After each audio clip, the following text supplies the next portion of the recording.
بسم اللہ الرحمن الرحیم لقد كان لكم في رسول الله أسوة حسنة لمن كان يرجو الله واليوم الآخر وذكر الله كثيرا وقال عز وجل كما ورد في نفس السورة يا نساء النبي لستن كأحد من النساء إن اتقيتن فلا تخضعن بالقول فيطمع الذي في قلبه مرض وقلن قولا معروفا وقرن في بيوتكن ولا تبرجن تبرج الجاهلية الأولى وأقمن الصلاة وآتينا الزكاة وأطعن الله ورسوله إنما يريد الله اسرار احمد کی مزید ویڈیو دیکھنے کے لیے ہمارے چینل کو سبسکرائب کریں۔ يذهب عنكم الرجس أهل البيت ويطهركم تطهيرا واذكرن ما يتلى في بيوتكن من آيات الله والحكمة إن الله كان لطيفا خبيرا صدق اللہ العظیم۔ رب اشرح لي صدري ويسر لي امري واحلل عقدة من لساني يفقهوا قولي۔ اللهم ربنا الهمنا رشدنا واعذنا من شرور انفسنا، اللهم ارنا الحق حقا وارزقنا اتباعه وارنا الباطل باطلا وارزقنا اجتنابه، آمین یا رب العالمین۔ معزز حاضرین اور محترم خواتین، السلام علیکم ورحمۃ اللہ وبرکاتہ۔ میرے عنوان میں رچ ترتیب یہ ہے اسلام میں پردے کے احکام اور UN کا سوشل انجینئرنگ پروگرام، لیکن بیان میں جو مؤخر ذکر شے ہے وہ میں پہلے لا رہا ہوں تاکہ پس منظر معلوم ہو جائے کہ اس موضوع پر ہم آج کن حالات میں گفتگو کر رہے ہیں۔ دیکھیے، تقریباً 3 صدیوں سے جو ایک تہذیب یورپ میں پروان چڑھی تھی اور اس کے بعض حصے تو گلوبلائز ہو چکے ہیں پہلے، لیکن ایک آخری حصہ وہ ہے کہ جس کو اب گلوبلائز کرنے کے لیے بہت ہی منظم اور کنسرٹڈ ایفرٹس ہو رہی ہیں۔ اصل میں فکر انسانی کو توہمات کے چنگل سے نکالنا اور استخراجی منطق، ڈیڈکٹیو لاجک کے تنگنائیوں میں سے باہر نکالنا، یہ کام اسلام اور قرآن کا ہے۔ لیکن اس کے نتیجے میں 2 اسباب سے یہ تہذیب ایک غلط رخ پر پڑ گئی۔ پہلا سبب یہ تھا کہ یورپ میں پوپ کا اقتدار تھا، گویا کہ تھیوکریسی بدترین شکل، اور اس پوپ کے اقتدار میں جہاں بعض چیزیں اچھی بھی تھی وہ بعد میں ذکر کروں گا، وہاں 2 بدترین باتیں یہ تھی کہ سائنس کا پڑھنا حرام، فلسفے کا پڑھنا حرام۔ کسی کے گھر سے سائنس اور فلسفے کی کتابیں نکل آئے تو انہیں زندہ جلا دیا جائے۔ اور دوسری بات یہ ہوئی کہ یورپ کو جو یہ سبق پڑھایا مسلمانوں نے، یہ اصل میں اسپین کی یونیورسٹیوں کے ذریعے سے، گراناڈا کی یونیورسٹی، غرناطہ، تولیڈو کی یونیورسٹی، تولیدلہ جسے کہتے ہیں، کارڈووا، قرطبہ کی یونیورسٹی، جیسے ہمارے نوجوان اب جاتے ہیں امریکہ اور انگلستان تعلیم حاصل کرنے کے لیے، ایسے ہی جرمنی، فرانس اور اٹلی کے نوجوان آتے تھے اسپین میں، اسپانیہ میں، ان یونیورسٹیوں سے تعلیم حاصل کرنے۔ یہاں یہودیوں کا ایک بڑا مؤثر عنصر موجود تھا اور اس کا بھی ایک خاص سبب تھا۔ یہودیوں کو شدید پرسیکیوشن کا سامنا تھا عیسائیوں کے ہاتھ۔ بات سمجھ میں آتی ہے، عیسائی جسے خدا کا بیٹا کہتے ہیں اسے یہودی کہتے ہیں ولد الزنا، باسٹرڈ، جادوگر، مرتد، واجب القتل، اور سولی پر چڑھایا۔ تو ظاہر ہے کہ اس قدر فرق ہے، اتنا تضاد ہے کہ بات سمجھ میں آتی ہے کہ سن 300 عیسوی میں جب کانسٹنٹائن جو قیصر روم تھا اس نے عیسائیت اختیار کی اور اس کے ساتھ پوری رومن امپائر عیسائی ہو گئی، تو اب عیسائیوں نے یہودیوں کے اوپر مظالم کھانے شروع کیے کہ تم ہمارے جسے ہم خدا کا بیٹا کہتے ہیں تم ان کے بارے میں یہ بات کرتے ہو، تم نے انہیں سولی پر چڑھایا۔ بدترین پرسیکیوشن پورے یورپ میں۔ ان کے گھیٹوز علیحدہ ہوتے تھے، شہروں میں آباد ہونے کی اجازت نہیں تھی، شہر میں ضرورت کے لیے آنے کے لیے وقت مقرر تھا کہ آپ فلاں سے فلاں وقت تک آ سکتے ہیں، کوئی سودا خریدنا ہو آ جائے، اللہ نہ خیر۔ اور یہ جو پرسیکیوشن ہے یہ اسپین میں شدید ترین تھی، یہ بہت سخت عیسائی حکومت تھی ہسپانیہ۔ انہوں نے ایک بہت ہوشیار حکمت عملی اختیار کی کہ جب طارق ابن زیاد ہسپانیہ پر حملہ آور ہوئے تو انہوں نے ان کی مدد کی، انہیں راستے بتائے۔ ظاہر بات ہے کہ ان کے لیے یہ ساری انجانی دنیا تھی، انہیں راستے بتائے، ان کی مدد کی۔ نتیجہ یہ ہوا کہ ہسپانیہ میں جب مسلمانوں کی حکومت مستحکم ہوئی تو یہودیوں کو ایک بار پھر تاریخ میں وہ مقام حاصل ہو گیا جو انہیں کبھی حضرت یوسف علیہ السلام کے زمانے میں مصر میں حاصل ہوا تھا۔ مصر میں وہ پیرزادے بن گئے تھے، اس لیے کہ مصر کا بادشاہ حضرت یوسف کا عقیدت مند ہو گیا تھا۔ یہی حال یہاں ہوا۔ چنانچہ یہ بات لکھی ہے بن گوریون نے، جو پہلا وزیر اعظم تھا اسرائیل کا، that the golden era of our diaspora was Muslim Spain۔ یہ مسلم ہسپانیہ جو ہے یہ ہمارے دور انتشار کا عہد زمین ہے۔ یہ دور انتشار کا شروع ہوا تھا سن 70 عیسوی میں، جب ٹائٹس رومی نے یروشلم میں ایک دن میں 1,33,000 یہودیوں کو قتل کیا تھا۔ انہوں نے جو ہیکل سلیمانی دوسری مرتبہ بنایا تھا جسے سیکنڈ ٹیمپل کہتے تھے، اسے منہدم کیا، ختم کیا، اور انہیں فلسطین سے باہر نکال دیا. اب جہاں سینگ سمائے چلے جاؤ، یہاں تمہارے رہنے کا کوئی امکان نہیں. تو یورپ میں چلے گئے، ایشیا میں آ گئے، افریقہ میں چلے گئے. اس کو وہ کہتے ہیں ڈایاسپورا، ہمارا دور انتشار. تو اس دور انتشار کا اہل زر بھی مسلمز پہ. اب وہاں انہوں نے جو انہیں حیثیت، ایک وقت میں وہاں اسپانیہ میں مسلمانوں کی حکومت میں بنو امیہ کی حکومت تھی، وزیر اعظم بھی یہودی تھے، اتنی انہیں حیثیت حاصل. انہوں نے جو 2 سبق اسلام پڑھا رہا تھا ان نوجوانوں کو کہ جو جرمنی سے، فرانس سے اور اٹلی سے آ رہے تھے، ایک حریت، آزادی، کوئی انسان دوسرے انسان کا محکوم نہ ہو، کوئی قوم دوسری قوم کی محکوم نہ ہو، انسان کو حق حاصل ہو حکمرانوں کو چیلنج کرنے کا، ان سے جواب طلبی کا. یہ سبق جو خلافت راشدہ نے دنیا کو پہلی دفعہ دیا تھا، انہوں نے اس میں مزید مرچ مسالہ لگایا کہ یہ حریت، آزادی، مادر پدر آزادی، خدا سے آزادی، شریعت سے آزادی، اخلاقی اصولوں سے آزادی. نمبر 2 جو اسلام نے سبق دیا تھا مساوات کا، کہ تمام انسان پیدائشی طور پر برابر ہیں، گورے ہو، کالے ہو، پیلے ہو، لال ہو، کسی رنگ کے ہو، کسی نسل کے ہو، کسی علاقے میں رہتے ہو، کسی ناک نقشے کے ہو، اور مرد ہو یا عورت ہو، پیدائشی طور پر سب برابر ہیں، ان میں کوئی فرق نہیں. یہ نوٹ کر لیجیے، اسلام میں مرد اور عورت کے درمیان ایک فرق ہے، لیکن وہ کہاں ہے؟ جب ایک مرد اور ایک عورت شادی کے بندھن پر بندھ جائیں اور ایک خاندان کی بنیاد ڈالیں، تو خاندان کے ادارے کا سربراہ مرد ہوگا. اور یہ ظاہر بات ہے، 2 اور 4 کی طرح کی بات ہے کہ کسی ادارے کے 2 سربراہ نہیں ہو سکتے، ایک سربراہ، اس کے نیچے آپ اسسٹنٹ، ڈپٹیز جتنے چاہے رکھیں. کسی بھی فرم کا مینیجنگ ڈائریکٹر ایک ہوگا، ڈائریکٹر 10 رکھے، 20 رکھے، 50 رکھے. 2 برابر کے اگر سربراہ ہو گئے تو فساد ہی فساد ہوگا. تو یہ انتظامی برتری ہے. جیسے دفتر میں ایک چپراسی ہے اور ایک دفتر کے اندر افسر بیٹھا ہے، ان میں فرق ہے، لیکن ویسے یہ دونوں برابر ہیں انسان ہونے کے ناطے. اور سیاسی اعتبار سے ایک ووٹ افسر کا ہے، ایک ہی اس کے چپراسی کا، ایکول. انتظامی طور پر مرد کو فوقیت دی گئی ہے عورت پر، لیکن جو شرف انسانیت ہے، ہیومن آنر، ڈگنیٹی، یہ برابر شیئر کرتے ہیں، ان میں کوئی فرق نہیں. یہ سبق پڑھایا اسلام نے، انہوں نے اس کو آگے بڑھایا. مرد اور عورت بالکل برابر ہے، بالکل برابر ہے، ایک جیسے کام کر سکتے ہیں، کندھے سے کندھا ملا کر کام کر سکتے ہیں. 2 مرد آپس میں شادی کر سکتے ہیں، 2 عورتیں آپس میں شادیاں کر سکتی ہیں. یہ سارا در حقیقت دنیا میں جو فساد پیدا کیا یہ یہودیوں نے. اور یہاں سے یوں سمجھیے کہ جیسے دریا چل رہے تھے علم کے، حکمت کے، اسپانیہ کی یونیورسٹیوں سے، خاص طور پر یورپ میں 3 ممالک میں، سینٹرل یورپ اسے کہتے ہیں، فرانس، جرمنی اور اٹلی. تو اس میں سیاہی گھولتا رہا یہ یہودی طبقہ. کون سیاہی گھول رہا ہے؟ وقت کے بہتے دریا میں، دریا کا صاف اور پاک پانی آ رہا تھا، اس میں سیاہی گھولی یہودی ہوتی. اس کے نتیجے میں جو لبرلزم پیدا ہوا، آزادی، وہی جو آج ہمارے یہاں آتا، لبرل اسلام، ماڈریٹ اسلام، لبرل اسلام. یہ لبرلزم یہودیوں کی پیداوار ہے، اور اس کے ذریعے سے انہوں نے عیسائیوں سے بھرپور انتقام لیا. اس نے 3 شکلیں اختیار کی. یہ علم جو تھا، جب پوپ کی طرف سے آزادی ہو گئی، اب سائنس پڑھنی شروع کر دی لوگوں نے، فلسفہ بھی پڑھ رہے، بڑے بڑے فلسفی پیدا ہو گئے، بڑے بڑے سائنسدان پیدا ہو گئے. سائنس کے نتیجے میں ٹیکنالوجی آ گئی. تو ظاہر بات ہے کہ اس سے یورپ کے اندر ایک پاور پوٹینشل ڈیولپ ہو گیا، طاقت، قوت. لیکن یہ علم جو تھا یہ یک چشمی تھا. جیسے ہم کہتے ہیں دجال کی ایک آنکھ. اللہ نے انسان کو 2 آنکھیں دی تھی علم کے ضمن میں. ایک، تم اپنے حواس ظاہری سے اور عقل سے علم حاصل کرو. کسی شخص نے دیکھا ہوگا ہمارے آباء و اجداد میں سے کہ کوئی چٹان نیچے گری، نیچے بھی پتھر ہی تھا تو شعلہ نکلا، دیکھا یہ کیا ہے. پھر اس نے یہ 2 پتھر اپنے ہاتھ میں لے کے زور سے ٹکرائے، اس میں بھی شعلہ پیدا ہو گیا. تو آگ ایجاد ہو گئی. اس سے پہلے وہ صرف پھلوں پر گزارا کرتا تھا، پھولوں پر گزارا کرتا تھا، یا کوئی کچا گوشت کھاتا تھا، آپ تو تھی. تو یہ بہت بڑی شے تھی کہ جو پیدا ہو گئی. پھر آگ کے بعد کبھی کسی نے دیکھا کہ ہانڈی چڑھی ہوئی ہے چولہے پر اور وہ اس کا ڈھکنا ہل رہا ہے. کون ہلا رہا ہے؟ کوئی جن ہے، بھوت ہے، کون ہے؟ بعد میں معلوم ہوا یہ اس کے نیچے جو سٹیم پیدا ہو رہی ہے، بھاپ، اس بھاپ میں یہ طاقت ہے کہ وہ ہلا رہی ہے. لہذا سٹیم جو ہے سیکنڈ سورس آف انرجی ایجاد ہو گئی. اب وہ سٹیم انجنز بن گئے، ریلیں چلنے لگی، دوڑنے لگی.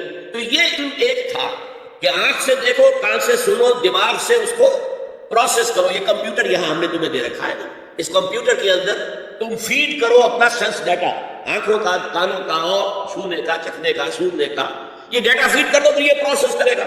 اس طرح علم قدم بقدم، قدم بقدم آگے بڑھتا گیا. ایک علم یہ ہے. دوسرا علم اللہ نے کہا تھا کہ ہم تمہیں دیں گے علم ہدایت، اور وہ وحی کے ذریعے سے آئے گا. جب سورہ بقرہ کے 4 رکوع کے آخر میں حضرت آدم سے جب کہا گیا کہ آپ زمین کا چارج سنبھالو تو وہاں کے خلیفہ بنائے گئے ہو، یہ جنت میں جو آزمائش کے طور پر تمہیں رکھا گیا تھا، اب جاؤ. تو ساتھ ہی کہہ دیا گیا اِمَّا يَأْتِيَنَّكُم مِّنِّي هُدًى فَمَن تَبِعَ هُدَايَ فَلَا خَوْفٌ عَلَيْهِمْ وَلَا هُمْ يَحْزَنُونَ. جب جب تمہارے پاس میری طرف سے کوئی ہدایت آئے وحی کے ذریعے سے، نبیوں کے پاس ہدایت آتی رہے گی، ٹوٹل ہدایت، کیا کرو کیا نہ کرو، کدھر جاؤ کدھر نہ جاؤ، تو جو اس ہدایت کی پیروی کرے گا اس کے لیے نہ خوف ہوگا نہ حزن، اور جو ہماری آیات کو جھٹلائے گا وہ پھر جہنمی ہوں گے، آگ والے ہوں گے۔ تو یہ دو آنکھیں دی تھی اللہ نے، یورپ نے ایک آنکھ بند کر دی، آسمانی ہدایت سے وہ موڑ دیا، ایک آنکھ پوری کھول دی، دیکھو سنو نتیجہ نکالو، کمپیوٹر سے پروسیس کرو، آگے بڑھو، فورسز آف نیچر کو کانکر کرو، ہارنس کرو، ایکسپلائٹ کرو، انہیں استعمال کرو اور آگے بڑھتے چلے جاؤ۔ تو اس کو میں کہہ رہا ہوں یک چشمی علم، ایک آنکھ والا کانا علم ہے یہ، اس لیے کہ دوسرا جو علم ہدایت تھا وہی کا، اس سے انہوں نے آنکھ بند کر دی۔ اس نے دنیا کے اندر طاقت پکڑ کر وہ جو کچھ یہودیوں نے یورپ میں داخل کیا تھا اسے گلوبلائز کر دیا۔ وہ کیا ہے؟ چیزیں تین ہیں۔ نمبر ایک، سیاست، ریاست، حکومت، معاشرے سے خدا کا کوئی تعلق نہیں، ہیومن ساورنٹی، پاپولر ساورنٹی کی بنیاد پر جمہوریت ہوگی، سیکولرزم ہوگا، مذہب رہے گا بند، مسجدوں میں، مندروں میں، سینیگاگز میں، چرچز میں، جہاں جہاں جاؤ، لیکن دی پولیٹیکو سوشو اکنامک سسٹم یہ کسی مذہب سے کوئی سروکار نہیں، ہم خود ساورن ہیں، اور ہم ساورن ہیں تو ہم جو چاہیں گے قانون بنائیں گے۔ یہ شے جس کا نام ہے جمہوریت بھی آپ اسے کہہ لیں، سیکولرزم بھی آپ اسے کہہ لیں، یہ گلوبلائز ہو چکا ہے پوری دنیا کا، جسے اقبال نے کہا تو سمجھتا ہے کہ آزادی کی ہے نیلم پری، یہ نیلم پری سب کی محبوبہ ہے، جمہوریت جمہوریت جمہوریت جمہوریت۔ ہمارے ہاں بھی بعض جو دانشور ہیں، کالم نویس، ان کا جو کالم ہے آخر میں آ کے وہ جمہوریت کی دان پہ ٹوٹتا ہے، بس یہ ہے اصل ہے۔ ایک تو یہ ہے خدا سے بغاوت کہ خدا صاحب آپ نہ ہماری پارلیمنٹ میں تشریف لائیے، نہ ہماری کورٹ میں آئیے، نہ ہمارے بازار میں آئیے، نہ ہمارے بینک میں آئیے، اور گھریلو نظام میں بھی نہ آئیے، بس آپ رکھے رہے مسجد میں، ہم آ کر ڈنڈ آف کر لیں گے، رکوع سجود کر لیں گے، یا فلاں بت رکھا رہے مسجد میں، یہاں آئیں گے اسے سجدہ کر لیں گے۔ یہ تھی سب سے بڑی بغاوت تاریخ انسانی کی خدا کے خلاف، جس کا نام سیکولرزم اور ہیومن ساورنٹی، پاپولر ساورنٹی کی بنیاد پر جمہوریت۔ دوسری بات کیا تھی؟ معیشت کا معاملہ، خاص طور پر یورپ کا جو میں نے کہا تھا، جہاں بری باتیں تھی، اچھی بات بھی تھی، پوپ کے زیر اثر۔ پوپ کے زمانے میں سود حرام تھا، ہر طرح کا، کمرشل انٹرسٹ بھی حرام، اور یوشری جو کہ ذاتی طور پر ذاتی اپنی ضرورت کے لیے لوگ لے لیتے تھے، جیسے ہمارے یہاں پٹھانوں نے اڈے بنا رکھے ہیں، بیچارے غریب جاتے ہیں اور پھنستے ہیں ان کے جنگل میں، پھر نکل نہیں سکتے۔ تو یوشری اینڈ کمرشل بہت حرام، فوربیڈن۔ لیکن ایک کیلوین نامی ایک شخص نے اس کے لیے کتاب لکھی، اور یہودیوں کے زیر اثر انہوں نے انٹرسٹ کی اجازت حاصل کی، چنانچہ بغاوت ہو گئی۔ اب ایک بغاوت ہوئی چرچ سے، جبکہ چرچ آف انگلینڈ آزاد ہو گیا، اس نے کہا پوپ کو ہم نہیں مانتے، جائے اپنے گھر میں رہے انگلینڈ، اور وہیں پر سب سے پہلا بینک آف انگلینڈ قائم ہوا، سودی کاروبار کا دنیا کے اندر آغاز ہوا، اور اسی کے ذریعے سے پھر یہودیوں نے بینکنگ نظام شروع کر کے پورے یورپ کو جکڑ لیا۔ یہ سازشیں کر کے ملکوں کو لڑاتے تھے، اب جب وہ ملک لڑ رہے ہیں تو انہیں پیسے کی ضرورت ہے، ہتھیار کے لیے، اسلحہ کے لیے، تو اپنے منہ مانگے شرح سود پر قرض دیتے تھے اور خون چوستے تھے، اور انہوں نے یہاں تک حیثیت اختیار کر لی کہ 100 سال پہلے، اب یہ 1904 ہے، 2004 ہے، 1905 میں گئے تھے علامہ اقبال انگلستان اور جرمنی، اور جا کر دیکھ آئے تھے کہ فرنگ کی رگے جاں بن جائے یہود میں۔ اس وقت فرنگ کا ایمان جو ہے وہ برطانیہ تھا، جس کے بارے میں کہتے تھے کہ اس کی سلطنت میں کبھی سورج غروب ہی نہیں ہوگا۔ آج اسی فرنگ کا ایمان جو ہے وہ امریکہ، اور اسی طرح پن جائے یہود کے اندر جکڑا ہوا ہے، اس لیے کہ سارا مالیاتی نظام، سارا بینکنگ نظام، امریکہ کی حکومت اس وقت دنیا کی سب سے زیادہ مقروض حکومت ہے، ٹریلینز آف ڈالر، بلین نہیں، ٹریلینز آف ڈالر، جس کا آپ تصور نہیں کر سکتے، ٹریلینز آف ڈالرز کی یہ مقروض ہے حکومت کن کی؟ یہودی بینکاروں، اور ظاہر بات ہے کہ ان کے ہاتھ میں پھر ان کی نکیل ہے، جدھر چاہتے پھر۔ یہ نظام جو ہے انٹرسٹ بیسڈ کیپیٹلزم، جس میں جوا بھی جائز ہے، جس میں انسان کے جنسی جذبات کو بھڑکا کر کمائی کرنا وہ بھی جائز ہے، جس میں جو بھی شراب ہو، منشیات ہو، ان کے ذریعے سے آمدنی حاصل کرنا بھی جائز ہے۔ آج یہ لحاظ بھی پورے گلوب کو اپنی لپیٹ میں لے چکا۔ چائنا تو بچا ہوا تھا، لیکن رفتہ رفتہ مارکیٹ اکانومی اور پرسنل پراپرٹی کا سلسلہ آ کر رفتہ رفتہ وہ بھی اسی میں ختم ہو رہا۔ تیسرا جو ان کا کارنامہ تھا، انسان سے شرم، حیا، عصمت و عفت، اس کے سارے تصورات کو ختم کر دیا، انسان کو حیوان بنا دیا جائے۔ ایک کتے کو شہوت ہے، وہ کتیا مل جائے، چاہے اس کی ماں ہو چاہے اس کی بیٹی ہو، اس سے اس کو استفادہ کر لینا۔ یہ انسانوں نے کیا قدریں لگا رکھی ہے، ماں، بیٹی، بہن، بیوی، کیا فرق ہے؟ عورت ہے وہ بھی عورت ہے، یہ بھی عورت ہے، اور خاندانی نظام کی جڑیں کھود ڈالی جائیں، گویا کہ انسان حیوان ہے۔ اور یہ نوٹ کر لیجئے پلیز، کہ یہود کی جو ایک تو کتاب ہے تورات، ایک ہے تالمود، تالمود ان کی فقہ کی کتاب۔ تالمود کی تعلیم یہ ہے کہ یہ باقی جتنے انسان ہیں، اصل انسان تو صرف ہم یہودی ہیں، یہ باقی جتنے انسان ہیں گوئمز، اور ان کے لیے دوسرا لفظ ہے جینٹائلز، یہ اصل میں انسان نما حیوان ہے، انسان نما حیوان۔ اور جبکہ انسان کا حق ہے حیوان کو استعمال کرنا، ایکسپلائٹ کرنا، گھوڑے کو ٹانگے میں بگی میں باندھتے ہیں اور بیل کو آپ اپنے ہل میں جوتے ہیں، اسی طرح ہمارا حق ہے تمام انسانوں کو ان کا خون چوسنا، انہیں ایکسپلائٹ کرنا، انہیں استعمال کرنا، اور اس کے لیے بہترین طریقہ یہ ہے کہ انہیں واقعتاً حیوان بنا دیا، انسانی اقدار ان سے چھین لی، حیوان بنے گے جو بھی کام کریں گے ہماری مرضی کے مطابق، اور جو کام وہ کریں گے اس کا جو بھی پروڈکشن ہوگا ہم سود کے ذریعے سے اس کی ملائی اور مکھن کھینچتے چلے جائیں گے، اور باقی چھاچ ان کو بھی دے دیں گے، آخر انہیں بھی رہنا ہے، زندہ رہیں گے تبھی تو کوئی کام اگلے دن کریں گے۔ گھوڑے کو بھی شام کو آپ کو چارہ ڈالتے ہیں، کوئی چنے ڈالتے ہیں، تبھی تو اگلے دن جو ہے ٹانگے میں جوتیں گے۔ یہ ان کا تیسرا فلسفہ تھا۔ یہ انتقام یہ لوگ یورپ سے اور امریکہ سے، عیسائیوں سے بھرپور طریقے پر لے چکے ہیں۔ شرم اور حیا نام کی کوئی شے نہیں، عصمت و عفت کا کوئی حساب نہیں، کوئی ذکر نہیں۔ اور گواہی ہے کیا؟ پریزیڈنٹ کلنٹن نے کہا تھا 2 سال پہلے یا 3 سال پہلے، وہ جو ان کی اینوئل اسپیچ ہوتی ہے، state of the union address, اس نے کہا تھا عنقریب ہماری قوم کی اکثریت حرامزادوں پر مشتمل ہوگی۔ یہ حرامزادے کا لفظ میں نے ترجمہ کیا ہے born without any wedlock۔ ایک تو ہوتا ہے ایک مرد اور عورت کی شادی ہوئی ہے، نکاح ہوا ہے، پھیرے پڑے، کچھ بھی ہوا ہے، لیکن اعلانیہ طور پر وہ اب شوہر اور بیوی کی حیثیت سے ہے، تو ان کی اولاد ہو رہی ہے، جائز اولاد ہے۔ ایک بغیر شادی کی اولاد ہو رہی ہے، تو یہ حرامی ہے، حرامزادے ہیں۔ انہوں نے کہا کہ ہماری قوم کی اکثریت حرامزادوں پر مشتمل ہے، ہومو سیکسولیٹی، لیسبینز، گیز، اور بالکل ڈکلیئر کرتے ہیں، پادری ڈکلیئر کرتا ہے میں گے ہوں، سینیٹر ڈکلیئر کرتا ہے میں گے ہوں، انہیں کوئی شرم ہی نہیں، اس کے اندر کوئی حجاب نہیں، اعتراف کرنے کے اندر کہیں بھی کسی طرح کی رکاوٹ نہیں، ہچکچاہٹ نہیں۔ یہ جس کو کہا جائے گا پرمسنگ ہیڈونزم، جنسی لذت ہر طریقے سے حاصل کی جا سکتی۔ زنا بالرضا ہو تو کوئی جرم ہے ہی نہیں، ہاں زنا بالجبر ہو تو جرم ہے، بالرضا ہو جرم ہے ہی نہیں۔ ساری اخلاقی اقدار کو اس طریقے سے انہوں نے ملیا میٹ کر دیا ہے۔ البتہ ابھی یہ تیسرا معاملہ کچھ عالم اسلام کی حد تک ابھی پورا ان کا پروگرام مکمل نہیں ہو سکا۔ ہمارے ہاں ابھی کچھ خاندانی نظام کی بنیادیں باقی ہیں، کچھ والدین کا ادب ہے، ان کی عزت ہے، ان کی خدمت کو انسان اپنے لیے سعادت سمجھتا ہے، بیوی اور شوہر کے درمیان محبت، الفت، باہمی اعتماد کی کچھ فضا ہے، خاندانی نظام ہے۔ اگر یہ تیزی سے بگڑ رہا ہے نظام ہمارا، اور ہمارا ایٹ طبقہ اوپر کا جو ہے وہ مغرب کے طرز پر جا چکا ہے، لیکن ہماری مڈل کلاسز میں، لوور کلاسز کے اندر ابھی کچھ اقدار ہیں شرم کی، حیا کی، عصمت کی، عفت کی۔ آپ پورا زوردار طریقے پر مہم چلا رہے ہیں کہ مسلمان ممالک سے بھی یہ ساری اقدار ختم کر دی۔ چنانچہ نوٹ کیجئے قرآن مجید میں 2 جگہ پر اللہ تعالیٰ نے اہل مکہ کو وارن کیا تھا۔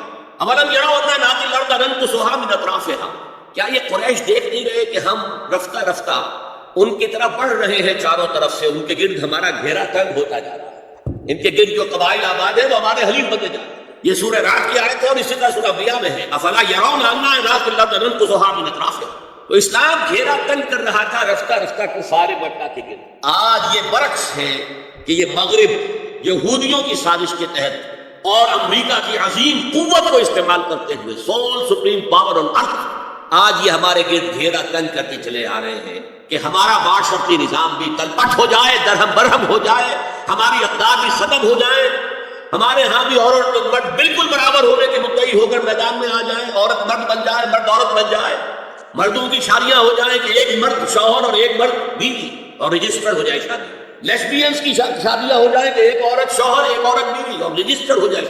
یہ سارا کام ناقل الارض ننقصها من اطرافها، اس کی مثال کیا ہے کہ پہلے اس پروگرام کے تحت 1994 میں کانفرنس ہوئی قاہرہ میں، عرب ورلڈ کا وہ مرکز ہے، اس لیے کہ عربوں میں تعلیم کے اعتبار سے، ٹیکنالوجی کے اعتبار سے سب سے آگے مصر، تو یہ چونکہ ان کا ثقافتی اعتبار سے امام ہے، وہاں جا کر انہوں نے ڈیرا لگایا اور ان افکار کی اور ان نظریات کا پرچار کا معاملہ کیا۔ دوسری 1 سال کے بعد کانفرنس کر لی بیلجک میں، تاکہ ادھر سے اور ایک اور طرف سے گھیرا ڈالا جائے اور عالم اسلام کا جو یہ حصہ ہے ایشیا کا، اس کے اوپر اثر انداز ہوا جائے۔ اور اس کے بعد بیجنگ میں 5 کانفرنس ہوئی ہے، اور یہ ہوئی ہے united nation assembly, united nation organization کی جنرل اسمبلی کے تحت، اور یہ ہوئی ہے جون سن 2000۔ اب اس میں جو بھی ایک پرچہ تیار کیا گیا تھا ایجنڈے کے طور پر، اس میں جو سفارشات تھی وہ میں آپ کو بتا رہا ہوں. امپیکٹ ایک سارا نکلتا ہے لندن سے، اس سے میں نے یہ چیزیں لی تھی اور انگریزی ہی میں ہم نے ایک دفعہ بڑی تعداد میں اس کو شائع کر کے تقسیم بھی کیا تھا. لیکن اس میں میں صرف آپ کو یہ بتا رہا ہوں کیا فیصلے تھے، کیا کرنا ہے. نام اس کا کیا تھا کانفرنس کا؟ Women 2000 gender equality development and peace for the 21st century. Preparatory document میں نمبر 1 ہومو سیکسولیٹی کو نارمل سیکسول اورینٹیشن قرار دیا جائے. کوئی جرم نہیں ہے مرد سے شہوت رانی کرے، عمل قوم لوط، یہ کوئی جرم نہیں، کوئی حرام نہیں، کوئی بری شے نہیں، نارمل اورینٹیشن ہے، یہ مزاج ہے. ایک شخص جو ہے عورت سے اپنی خواہش پوری کرنا چاہتا ہے، ایک مرد سے کرنا چاہتا ہے، تمہیں کیا خاص؟ ہومو سیکسول میرجز کو تسلیم کیا جائے، جو تسلیم ہو رہا ہے. یورپ کی کئی ریاستوں میں رجسٹریشن شروع ہو چکی ہے، امریکہ کی، یورپ میں تو پہلے سے، اسکینڈینیوین ملکوں میں پہلے سے موجود. نمبر 3 عورتیں گھر کا کام کاج کرنے سے انکار کر دیں یا اس پر بیش طلب کریں، مزدوری دو محنت کا موقع کریں. یہ چولہا جھونکنا، یہ روٹی پکانا، برتن دھونا، یہ اس کے لیے ہمیں اجرت ہے، لیبر. نمبر 4 عورتیں حمل اور وضع حمل کی جو تکلیف برداشت کرے اس پر بھی شوہر سے اجرت ہے. نمبر 5 اگر کسی وقت کسی عورت کی طبیعت آمادہ نہ ہو ہم بستری کے لیے اور شوہر مجبور کرے تو اسے میریٹل ریپ قرار دیا جائے. یہ زنا بالجبر ہوگا جس کی سزا دی گئی. شوہر اور بیوی کا معاملہ ہے، وہ بیوی کی طبیعت کسی وجہ سے آمادہ نہیں ہے اور شوہر انسسٹ کر رہا ہے تو یہ میریٹل ریپ، شادی شدہ لوگوں کے مابین زنا بالجبر شمار ہوگا. نمبر 6 پروسٹیٹیوشن کو ایک باعزت پیشہ مانا جائے اور ان کو پروسٹیٹیوٹس نہ کہا جائے بلکہ سیکس ورکرز، سیکسول ورکرز. جیسے مرد ہے وہ اپنی جسمانی قوت استعمال کر رہا ہے، وہ چلا رہا ہے، رسی چلا رہا ہے، یا وہ کہیں اینٹیں ڈھو رہا ہے، کوئی اور دماغی صحت استعمال کر رہا ہے، ڈاکٹر بیٹھا اس کے لیے فیس لے رہا ہے. عورت بھی اپنے جسم کے ایک عضو کو استعمال کر رہی ہے تو وہ سیکسول ورکر ہے اور وہ پیشہ ہے اور وہ باعزت ہے، اس پر قتل کوئی قتل نہیں. 7 وراثت اور طلاق میں بالکل برابری، کوئی فرق نہیں. اب یہ خاص چیز تو معلوم ہوتا ہے کہ اسلام ہی کو ہدف بنا کر انہوں نے ایجنڈے میں شامل. اس کا نام ہے سوشل انجینئرنگ، معاشرتی تعمیر نو. پرانی تعمیر کو جو مولانا روم نے کہا تھا کہ اگر کوئی پرانی عمارت ہے نئی بنانی ہے تو پہلے گرانی پڑے گی. اولا تعمیر ویرا کنن، تو پہلی تعمیر گرائیں گے تو دوسری بنے گی. لہٰذا یہ سارا سٹرکچر جو ہے سوشل، یہ ختم کر کے یہ نئی سوشل انجینئرنگ ہے جو ہمیں کرنی ہے اور اس کا سب سے بڑا ٹارگیٹ عالم اسلام. اب اس میں دوسری بات سنیے، یہ کام تو سن 2002 سے بلکہ اس سے پہلے 94 میں، پھر 95 میں، پھر 2000، یہ 3 کانفرنس ہوئی. ایک اب نیا آیا ہے شوشا اور وہ کیا ہے؟ رینڈ کارپوریشن ہے امریکہ کی، ایک بہت بڑا تھنک ٹینک، سب سے بڑا، سب سے اونچا. اس کی سفارشات جو ہے وہ محکمہ دفاع کو جاتی ہے، خارجہ محکمے کو جاتی ہے اور ان تھنک ٹینکس کے مشوروں پر اور تجاویز پر لوگ عمل کرتے ہیں. حکومت جو ہے ان کو غور سے دیکھتی ہے، عمل کرتی ہے. اب انہوں نے مسلمانوں کا تجزیہ کیا ہے کہ مسلمان 4 قسم کے ہیں، سب ایک طرح کے نہیں.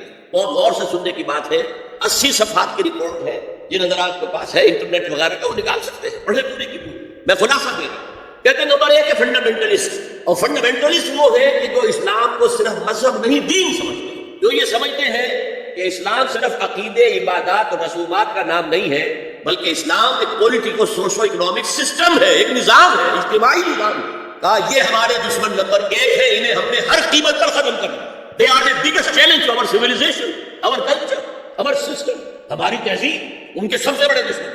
نمبر 2 ٹریڈیشنلسٹ ہے، روایت پسند. یہ ہمارے علماء جو قال اللہ قال رسول میں ہے، فقہ حنفی پڑھ رہے ہیں یا کوئی اہل حدیث ہے تو کچھ اور چیز پڑھ رہے ہیں وغیرہ وغیرہ. ان کا اصل جو مسئلہ مشغلہ ہے وہ دارالعلوم ہے، پڑھنا پڑھانا ہے، مساجد میں خطبہ دینا ہے، امامت کرانی ہے. اس سے آگے کا ان کے سامنے خود کو کوئی کانسیپٹ نہیں ہے، لہذا یہ ہمارے لیے خطرناک نہیں ہے. they are no challenge to us. لیکن اگر کبھی وہ فنڈامنٹلسٹ کے ساتھ مل گئے تو پھر بہت خطرناک ہے. کیوں؟ ان کے پاس عوام تک رسائی کا بہت بڑا ذریعہ ہے. ہر جمعے کو ایک اجتماع ہو رہا ہے، جلسہ ہو رہا ہے. چھوٹی سی جلسی کرنی ہو تو ہزاروں روپیہ خرچ کرنا پڑتا ہے، اشتہار ہے، پوسٹر ہے، فلاں ہے، چاہے وہ چھوٹی سی جلسی ہو. اور یہاں لوگ چلے آ رہے ہیں نہا دھو کر، کپڑے بدل کر، اچھے ادھر بھی لگا کر آ رہے ہیں، کچے دھاگے سے بندھے ہوئے، تو ان کے پاس تو بڑا ذریعہ ہے. یہ اگر فنڈامنٹل کے ساتھ مل گئے تو بہت خطرناک ہے. لہٰذا ان کے لیے تو یہ ہے کہ اولا تو ان کو ایک دوسرے سے دور رکھو، اور جو ٹریڈیشنلسٹ ہیں انہیں اپنے باہمی جو مسلکی اختلافات ہیں فرقے وارانہ اختلافات ہیں ان کے اندر بزی رکھو، شوشے چھوڑتے رہو تاکہ وہ اسی بحث کے اندر مناظرے بازی میں لگے رہے۔ تیسرے انہوں نے کہا ماڈرنسٹ، یہ وہ لوگ ہیں کہ جو اسلام کی ایک تعبیر جدید کر رہے ہیں اور اسے ہماری تہذیب کے ساتھ ہم آہنگ کمپیٹیبل بنا رہے ہیں۔ ان کی مدد کرو، انہیں سپورٹ کرو، انہیں پیسہ دو، اور ان کے لیے خاص طور پر پرنٹ اور الیکٹرانک میڈیا میں ان کی اپیئرنس کا بندوبست کرو، اس لیے ان کے پاس کوئی اور ذریعہ تو ہے نہیں۔ ان میں سے کسی کو کوئی مسجد میں خطیب بنا کر تو نہیں کھڑا کرے گا، بلکہ داخل بھی نہ ہو سکے شاید وہاں، تو ان کے لیے ذریعہ چاہیے تاکہ عوام تک پہنچے۔ آج کا سب سے بڑا ذریعہ ٹیلی ویژن ہے، لاؤ انہیں اس کو، اور انگریزی پریس ہمارا خاص طور پر جو ہے ان کا آلہ کار ہے۔ ان کے لیے یہ ہے کہ ان کی مدد کرو، سپورٹ کرو، اور انہیں پرنٹ اور الیکٹرانک میڈیا کے اندر انہیں ایکسپوژر۔ چوتھا کہتے ہیں وہ ہے سیکولرسٹ، پہلے ہی سے ہمارے ہیں، ہماری جیب میں ہے، وہ تسلیم کر چکے ہیں، ہضم کر چکے ہیں کہ نظام کا، زندگی کے نظام کا کوئی تعلق مذہب سے نہیں ہے، مذہب نام ہے عقیدے کا اور عبادات کا اور رسومات کا، تو یہ تو ہمارے نہیں ہے۔ تو گویا کہ 2 جمع 2 تقسیم ہو گئی، 2 کو سپورٹ کرو، مدد کرو، اور 2 کو سپریس کرو، اور ان دونوں کو ایک دوسرے سے دور رکھو، اور جو ٹریڈیشنلسٹ ہے، روایت پسند، انہیں ان کے اختلافات میں الجھائے۔ یہ ہے پالیسی جس کے تحت آج ایسی باتیں آپ کو اپنے الیکٹرانک میڈیا سے، ٹیلی ویژن سے سننے میں آ رہی ہیں، اور بڑے بڑے دانشور ہیں جو کہہ رہے ہیں شراب اسلام میں حرام نہیں ہے، شراب پی کر دھت ہو جانا، بالکل مدہوش ہو جانا حرام ہے۔ آپ کو معلوم ہے کہ وہاں بھی کہا جاتا ہے ڈرنکرز وہاں بھی پسند نہیں کیے جاتے، اتنے پینے والے کے ہوش کھو دیں، مغرب میں بھی پسندیدہ نہیں، لیکن وہ کہتے ہیں کہ اصلاً شراب حرام نہیں ہے اسلام۔ اور آپ کو معلوم ہے، میں نام بھی لینا چاہتا، یہ ہماری بدقسمتی ہے کہ علامہ اقبال کے فرزند ہیں جنہوں نے یہ بات کہی، پھر انہیں کے ایک اور ہم نام ہے، انہوں نے شوشہ چھوڑا، اسلام میں پردہ بڑھتا نہیں ہے، قرآن میں پردہ نہیں ہے۔ یہ تو ایک وقت کی سوشل ضرورت تھی، ایک خاص وقت کی ضرورت تھی جس کے تحت کچھ احکام دیے گئے، ورنہ یہ کوئی مستقل احکام نہیں ہے۔ یہ ہے وہ صورتحال کہ جس کی بنا پر میں نے آج اس موضوع کو اپنے لیے اختیار کیا ہے۔ اب اس سے پہلے کہ میں اس موضوع پر کہ اسلام میں پردے کے احکام کیا ہیں، اب میں آ رہا ہوں پہلے حصے، لیکن اس کے لیے چند تمہیدی مباحث ضروری ہیں۔ نمبر 1، ہمارے نزدیک اسلام مذہب نہیں، دین۔ مذہب کا لفظ اسلام کے لیے قرآن میں آیا ہی نہیں، لفظ مذہب آیا ہی نہیں، جہاں تک حدیث کا علم مجھے ہے وہاں بھی نہیں آیا۔ میں یقین سے نہیں کہہ سکتا، اس لیے کہ حدیث کا ذخیرہ بہت بڑا ہے، سارا تو میں نے نہیں پڑھا، جتنا کچھ پڑھا ہے مذہب کا نظریہ۔ اور ہمارے ہاں مذہب کی اصطلاح ہمارے سلف میں مذہب حنفی، مذہب مالکی، مذہب شافعی، مذہب حنبلی، یہ ہمارے مسلکوں کے لیے آیا مذہب، اور اب اس کے بعد ایک آیا مذہب سلفی جو اہل حدیث سے ذرا۔ تو مذاہب یہ ہے، اسلام دین ہے، ان الدین عند اللہ الاسلام، اور اسلام 6 چیزوں پر مشتمل ہے۔ اس میں ایمانیات بھی ہیں، عبادات بھی ہیں، رسومات بھی ہیں۔ بچہ پیدا ہوگا تو کیا کرو گے؟ عقیقہ کریں گے۔ کوئی مرے گا تو کیا کرو گے؟ نہلائیں گے، کفن دیں گے، نماز جنازہ پڑھیں گے، پھر دفن کریں گے۔ یہ رسومات ہے ہماری سوچ۔ شادی ہوگی تو کیا ہوگا؟ حجاب و قبول ہوگا، اعلان عام ہوگا۔ یہ تینوں چیزیں بھی اسلام میں ہیں۔ سیاسی نظام اسلام میں ہے، معاشی نظام اسلام میں ہے، معاشرتی نظام اسلام میں ہے۔ اسلام کا قانون تعزیرات ہے، حدود ہے، اسلام کا دیوانی قانون ہے، اسلام کا قانون وراثت ہے، اسلام کا قانون شہادت ہے۔ زندگی کا کوئی گوشہ نہیں ہے جس کے بارے میں کہ اسلام نے ہمیں تعلیمات کو دی۔ تو اسلام مذہب بھی ہے، لیکن صرف مذہب نہیں ہے بلکہ حقیقتاً دین ہے، یعنی مذہب کے تینوں اجزاء اور پولیٹیکل سوشو اکنامک سسٹم مکمل مل کر اسلام بنتا ہے۔ نمبر 2، اسلام صرف قرآن پر قائم نہیں ہے۔ یہ منکرین حدیث نے اپنا نام جو ہے اہل قرآن رکھ کر بہت بڑا دھوکہ دیا ہے مسلمان۔ وہ منکر حدیث، منکر سنت، وہ سمجھتے ہیں کہ بس قرآن کافی ہے، اور حضور کا جو حکم دیا گیا اطاعت کا بار بار، اطیع اللہ اطیع رسول، اطیع اللہ واطیع الرسول، وہ اس وقت کے امام اور لیڈر ہونے کی حیثیت سے بس ان کی زندگی میں ان کی اطاعت تھی، ہمیشہ نہیں۔ یہ ہمارا موقف نہیں ہے، امت کا نہیں ہے۔ ہمارے نزدیک 2 ہے بنیادیں، کتاب اللہ اور سنت رسول، اللہ کی کتاب اور اس کے رسول کی سنت صلی اللہ علیہ وسلم۔ اور اللہ کا شکر ہے پاکستان کے دستور میں قرارداد مقاصد بھی ہے تو اس میں دونوں موجود ہیں، اللہ کی کتاب اور رسول کی سنت۔ اور دفعہ 227 کے اندر جو کہا گیا ہے no legislation will be done here repugnant to the Quran and the Sunnah، قرآن اور سنت کو جمع کیا۔ یہ دوسری بات ہے، چور دروازے ایسے ہیں، یہ منافقت کا پرندہ ہے ہمارا دستور پاکستان کا، کہ ان دفعات کے ہوتے ہوئے بھی اسلام داخل نہیں ہوگا۔ چور دروازے ایسے کیے ہیں کہ وہ انفیکٹو ہیں، لیکن عملاً شکل جو ہے، نظری طور پر کم سے کم یہ ہے کہ کتاب اور سنت کو تسلیم کیا گیا ہے ہمارے دستور میں۔ تیسری بات بہت اہم ہے جو آج فلسفی بن کر سامنے آئے ہیں پردے کے خلاف، قرآن پر تدبر کرنے میں 2 پہلو ہمیشہ سامنے رہنے چاہیے۔ ایک ہے اس کی تعویل خاص، ایک ہے تعویل عام، اس کو سمجھ لیجئے، اصطلاحات سے آپ ڈر نہ جائیں۔ دیکھیے قرآن ایک خاص دور میں اترا، 610 عیسوی سے 632 عیسوی تک 22 برس میں قرآن نازل ہوا حجاز میں۔ مکی صورتیں تو مکہ بھی حجاز میں ہے، مدنی صورتیں تو مدینہ بھی حجاز میں ہے۔ تبوک کے آگے جانے میں اگر کچھ اتنی ہے تو وہ بھی حجاز ہے، تبوک بھی اسی کا آخری سرا ہے۔ ہجرت کے دوران اتنی ہے تو وہ بھی حجاز ہے، تو یہ حجاز میں اترا اور وہی لوگ اس کے اولین مخاطب تھے۔ لہذا قرآن مجید میں جو چیز بھی نازل ہوئی ہے وہ اس وقت کے ماحول کے ساتھ کوئی نہ کوئی اس کی نسبت تھی، تبھی وہ سمجھ سکتے تھے۔ ہوا میں باتیں تو نہیں ہو سکتی، لیکن قرآن ہدایت ہے ابد الآباد تک کے لیے، یہ صرف اس وقت کے لیے ہدایت نہیں، آج بھی یہی ہدایت ہے، قیامت تک یہی ہدایت رہے گی۔ علامہ اقبال جیسا مدبر اور مفکر فلسفی، اسے بھی اگر ہدایت میں تسکین ملی ہے تو نہ کہیں جہاں میں اما ملی، جو اما ملی تو کہاں ملی، میرے جرم خانہ خراب کو تیرے عفو بندہ نواز کو۔ زندگی کے آخری دور میں صرف قرآن پڑھتے تھے، کوئی فلسفہ نہیں کتاب میں، قرآن۔ لہذا قرآن میں ہدایت ہے، اقبال کے لیے بھی، 20ویں صدی کے فلسفی کے لیے بھی ہدایت ہے۔ جو بھی زمانے کے اندر مسائل پیدا ہوں گے ان سب کا حل موجود ہے، لیکن اب اس کو جوڑیے اس وقت جو نازل ہوا خاص ماحول میں خاص افراد سے مخاطب ہو کر، تو کچھ واقعاتی پس منظر ہے جس میں نازل ہو رہا ہے اور اس کے ساتھ اس کا کوئی تعلق ہے۔ اسے کہتے ہیں، اگر آپ اس پس منظر میں رکھ کر قرآن کی آیات پر غور کریں گے، یہ تعویل خاص ہے، خاص اس پس منظر میں رکھ کر قرآن کی آیت پر غور کریں، اور یہ ضروری ہے، انسائٹ حاصل ہوتی ہے اس سے۔ لیکن ایک ہے اس کی تعویل عام، وہ ہمیشہ کے لیے ہے۔ چنانچہ اصول یہ ہے، الاعتبار لعموم اللفظ لا لخصوص السبب، یہ تفسیر کا اصول ہے۔ اصل اعتبار کیا جائے گا الفاظ کے عموم کا، نہ کہ سبب نزول کے خصوص کا۔ اعتبار کیا جائے گا ہمیشہ کے لیے، جنرلائز کیا جائے گا، یہ احکام آئے ہیں اور ان کے الفاظ کو دیکھیں گے، ان پر نگاہیں جمائیں گے اور اس سے احکام نکالیں۔ تین باتیں ہو گئی، ایک اسلام صرف مذہب نہیں دین ہے، دوسرے اسلام صرف قرآن پر مبنی نہیں ہے، قرآن پر تو صرف قرآن پر تو نماز کا نظام بھی نہیں بنتا، دو آدمی جو ہے متفق نہیں ہو سکتے نماز پر اگر آپ سنت کو نکال دیں۔ کس دلیل سے مغرب کی 3 رکعتیں ہیں؟ کہیں لکھا ہے قرآن میں؟ سجدے کا ذکر ہے، رکوع کا ذکر ہے، فلاں کا ذکر ہے، لیکن کہیں ترتیب لکھی ہے کہ پہلے کھڑے رہو، تکبیر تحریمہ کہو، سورہ فاتحہ پڑھو، پھر یہ کرو کچھ، پھر رکوع میں جاؤ، پھر کھڑے ہو، پھر سجدے میں جاؤ، پھر بیٹھو، پھر سجدے میں جاؤ، پھر کھڑے ہو، یہ کہیں ترتیب لکھی ہے؟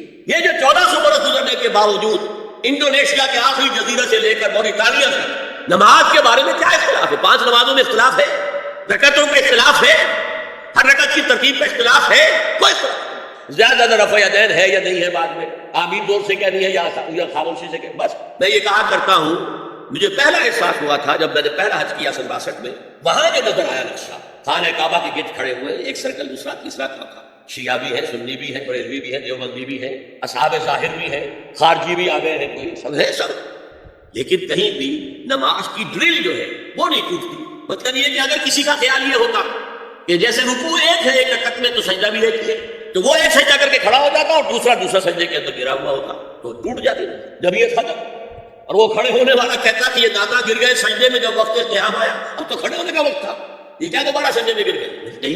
اتنے مسلک، اتنی قومیتیں، اتنی زبانیں، اتنے علاقے، نماز ایک ہی ہے، کہیں ڈرل نہیں ٹوٹتی، جمعیت ختم نہیں، یہ سب سنت کی بنیاد ہے۔ تو اسلام کی بنیاد قرآن و سنت پر ہے، اور قرآن سے تدبر کرنے کے لیے، قرآن پر اور استنباط کرنے کے لیے تعویل خاص پر بھی نظر ہونی چاہیے۔ You get the background جس کے اندر کے وہ آیات نازل ہوئی، ٹھیک، لیکن ان کے عام تعویل کی جائے گی کہ یہ ہمیشہ کے لیے، اس سے کیا قانون جو ہے وہ مستنبط ہوتا ہے۔ اب چوتھی بات دیکھیے، عرب کا جاہلی معاشرہ جو ہے اس کا معاشرتی نظام کیا تھا؟ کیا وہاں عورتیں ننگی رہتی تھیں؟ کیا وہاں کوئی خاندانی نظام نہیں تھا؟ یہ نہ سمجھیے کہ وہاں کوئی اس طرح کا معاملہ تھا کہ کوئی خلا تھا۔ نمبر 1، ان کا قبائلی نظام بہت مضبوط تھا، اور جب قبائلی نظام مضبوط ہوتا ہے تو خاندانی نظام بہت مستحکم ہوتا ہے، قبیلہ خاندانوں کے مجموعے کا نام ہے۔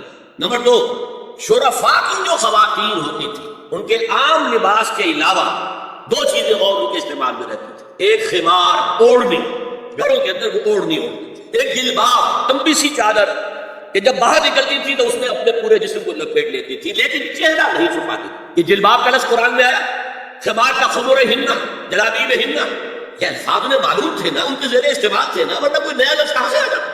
تو جلباب اور خمار ان کے لباس کا حصہ تھا، گھر میں اوڑھنی، اور باہر نکلے تو بڑی چادر میں اپنے آپ کو لپیٹ لے، لیکن چہرہ نہیں چھپانا، سر کے اوپر بھی ضروری نہیں ہے کہ کچھ ہے ہو۔ البتہ نہ گھر کے اندر کوئی مخلوط اجتماعات کی کوئی پابندی تھی، مرد ہیں عورتیں ساتھ ہیں بیٹھے، باتیں ہو رہی ہیں، کچھ گپیاں ہو رہی ہیں، کھانا کھا رہے ہیں ساتھ مل کر، جیسے آج رسم ہے. اور نہ ہی اور باہر جو ہے کوئی مخلوط جو ان کے اجتماع تھے ان کے اوپر کوئی پابندی تھی، ایک جو ہے مخلوط معاشرہ تھا. لیکن نمبر 3، وہاں ایک طبقہ تھا کنیزوں کا، کنیزیں، باندیاں، عام خادمائیں، انہیں جاریات بھی کہہ دیتے تھے، چھوکریاں. ان کا جو ہے معاملہ یہ تھا کہ ان کے لیے نہ کوئی جلباب تھی، نہ کوئی خمار تھا، یہ ننگے سر، ننگے منہ، چہرہ کھلا ہوا آتی تھی. لباس کے بھی کوئی بہت زیادہ ان کے کوٹ نہیں تھے. بے پردگی، عریانی، بے حیائی اور بے شرمی، یہ سب ان میں تھا. یہاں تک کہ ان کے آقا ان سے پروسٹیٹیوشن بھی کرواتے تھے، جس کو کہ روکا ہے قرآن نے آ کر سورہ نور کے اندر. دریا بنا دیتے آمدنی کا، تیری کنیز ہے، کوئی اسے استعمال کرے، پیسے دے، کمائی ہے نا اس کی، میرے پاس آئے گی، میری کنیز. تو یہ پروسٹیٹیوشن، قحبہ گری جو ہے یہ بھی ان کے اندر عام تھا. تو یہ دو طبقے ہو گئے، شرفاء کی خواتین اور یہ عام چھوکریاں، خادمائیں، باندیاں، کنیزیں، جاریات. اور ان سے چھیڑ چھاڑ کرنے کا لوگوں کو حق تھا. وہ بازار میں نکلی ہے تو چھیڑے گا، کیونکہ وہ تو ان کا معاملہ یہ ہے. پروسٹیٹیوشن کے لیے بھی جب آمادہ ہے یا ایک ہے معاملہ چل رہا ہے پروسٹیٹیوشن کا بھی، تو چھیڑ چھاڑ کے اندر تو کوئی بھی رکاوٹ ہے. اس پس منظر میں دیکھیے اسلام نے جو معاشرتی چینجز کیے، جو معاشرتی اصلاحات کی ہیں، ان کے ہدف کیا ہے؟ پہلا ہدف مضبوط خاندانی نظام. یہ خاندانی نظام شروع ہوتا ہے ایک مرد اور ایک عورت کے درمیان ازدواج سے، اور وہاں نکاح ہوتا تھا. ان دونوں کے درمیان جتنی محبت ہوگی، جتنا قرب ہوگا، جتنا باہمی اعتماد ہوگا، اتنا ہی خاندان مضبوط ہوگا. اس لیے کہ یہ فرسٹ ڈائمنشن ہے خاندان، شوہر اور بیوی. اب شوہر اور بیوی کو اللہ نے اولاد دے دی. Second dimension has been added now. استحکام خاندان کے لیے ضروری ہے کہ اولاد والدین کا ادب کرے، ان کی خدمت کرے، ان کے بڑھاپے میں. یہ کہنے کی ضرورت نہیں تھی کہ اولاد سے محبت کرو، اولاد کی محبت تو دل میں ہے ہی ہے، اور اس کے لیے تو یہ کہنا پڑتا زیادہ محبت نہ کرو، زیادہ لاڈ پیار کرو گے بگڑ جائیں گے. ان کے محبت کی وجہ سے حرام میں منہ نہ مارو، انہیں اچھا کھلانا، اچھا پہنانا، یہ روکا گیا. کہیں نہیں کہا گیا اپنی اولاد سے محبت کرو، وہ تو ہے کریں گے. ہاں لیکن بوڑھے والدین، قرآن میں 5 جگہ اللہ کے حق کے فوراً بعد والدین کا حق ہے. وَقَضَىٰ رَبُّكَ أَلَّا تَعْبُدُوا إِلَّا إِيَّاهُ وَبِالْوَالِدَيْنِ إِحْسَانًا أَنِ اشْكُرْ لِي وَلِوَالِدَيْكَ. دیکھیے سورہ لقمان میں أَنِ اشْكُرْ لِي، شکر کرو میرا، میں خالق ہوں تمہارا، رب ہوں تمہارا، بڑے والدین اور اپنے والدین، کیونکہ وہ ذریعہ بنے ہیں تمہارے دنیا میں آنے کی. اور تم جب چھوٹے سے تھے انہوں نے پالا پوسا ہے، اپنا پیٹ کاٹ کر تمہیں کھلایا ہے، اپنی رات کی نیندیں حرام کر کے تمہیں پالا ہے. لہذا وَقَضَىٰ رَبُّكَ أَلَّا تَعْبُدُوا إِلَّا إِيَّاهُ وَبِالْوَالِدَيْنِ إِحْسَانًا. اور تیسری ڈائمنشن بہن بھائیوں میں رشتہ، اولو الارحام، صلہ رحمی کرو، اخوت. یہ 3 ڈائمنشن ہوئے نا. ہمارا اسپیس کا تصور کیا ہے؟ 3 ڈائمنشنل اسپیس، چوڑائی، لمبائی اور اونچائی یا گہرائی. یہ 3 ڈائمنشنز ہیں خاندان کے ادارے کی. اس میں سے بقیہ 2 پر میرا گفتگو کا موضوع نہیں ہے. پہلا جو ہے وہ گفتگو کا اصل موضوع. اگر شوہر اور بیوی کے درمیان اعتماد نہ ہو، شوہر کو یہ یقین نہ ہو کہ میں جب باہر جاتا ہوں میری بیوی کیا کرتی ہے، اور بیویوں کو یہ یقین نہ ہو کہ میرا شوہر جب باہر جاتا ہے تو کیا کرتا ہے، اگر بد اعتمادی ہو جائے، اگر شوہر کی نگاہ میں کوئی اور عورت جو ہے وہ آ گئی ہے، کھپ گئی ہے، اب اس کی توجہ اپنی بیوی پر سے ہٹ جائے، اسے خواب میں وہی آئے گی. یہ بانڈ آف لو کمزور ہو گیا. اگر باپ کو یہ یقین نہ ہو کہ یہ اولاد میری ہی ہے، تو وہ خاندان کا ادارہ دراڑے پڑ گئی. لہذا اس خاندان کے ادارے کو مضبوط رکھنے کے لیے سب سے اہم کام کیا ہے کہ جتنی بھی سیکسول اٹریکشن ہے یہ 2 صنفوں میں، مرد اور عورت، یہ سینٹرڈ رہے، مرکوز رہے شوہر اور بیوی کے درمیان. انتشار نہ ہو، نگاہ ادھر سے ادھر نہ جائے، بلکہ ان کی پوری توجہ، آپس میں اعتماد ہو، آپس میں محبت ہو، اور اسی سے خاندان جو ہے اس کے چولہے مضبوط رہیں. دوسرا ہدف کیا ہے؟ مردوں اور عورتوں کے مابین ان کی جسمانی اور نفسیاتی ساخت کے مطابق جداگانہ ذمہ داریاں ڈال دی گئی. کون انکار کر سکتا ہے کہ عورت کا جسم کچھ اور ہے، مرد کا کچھ اور ہے، عورت کی نفسیات کچھ اور ہے، مرد کی نفسیات کچھ اور ہے. ان دونوں کے اندر زمین و آسمان کا فرق. عورت کا حسن کیا ہے؟ نزاکت میں. وہ بھاری بھرکم ہو اور بہت تگڑی ہو، جسیم ہو، تو پہلوان تو ہوگی، لیکن وہ کوئی اچھی مطلب یہ کہ خاتون نہیں سمجھ جائے. اور مرد کا حسن، اس کی وجاہت جسمانی طاقت میں. زمین و آسمان کا فرق اللہ نے بنایا. اس اعتبار سے اسلام نے بھاری کام، اب دیکھیے جو کشتی چلا رہا 8 گھنٹے اور کچھ لوگ لے کے آیا اپنے گھر والوں کے لیے، بھاری کام مشقت اس کا ہوا کہ نہیں؟ جو ایجنٹ ہوتا رہا سارا دن اور کچھ لے کر آیا ہے اپنے گھر والوں کے لیے. Defence of the country, defence of the nation, مردوں کے گھر والے. معاش کا معاملہ مردوں کے حق، عورت نہیں. ظلم ہے عورت پر کہ معاش کی ذمہ داری پر اس پر ڈال دی جائے، اس پر ذمہ داری ڈالی ہے.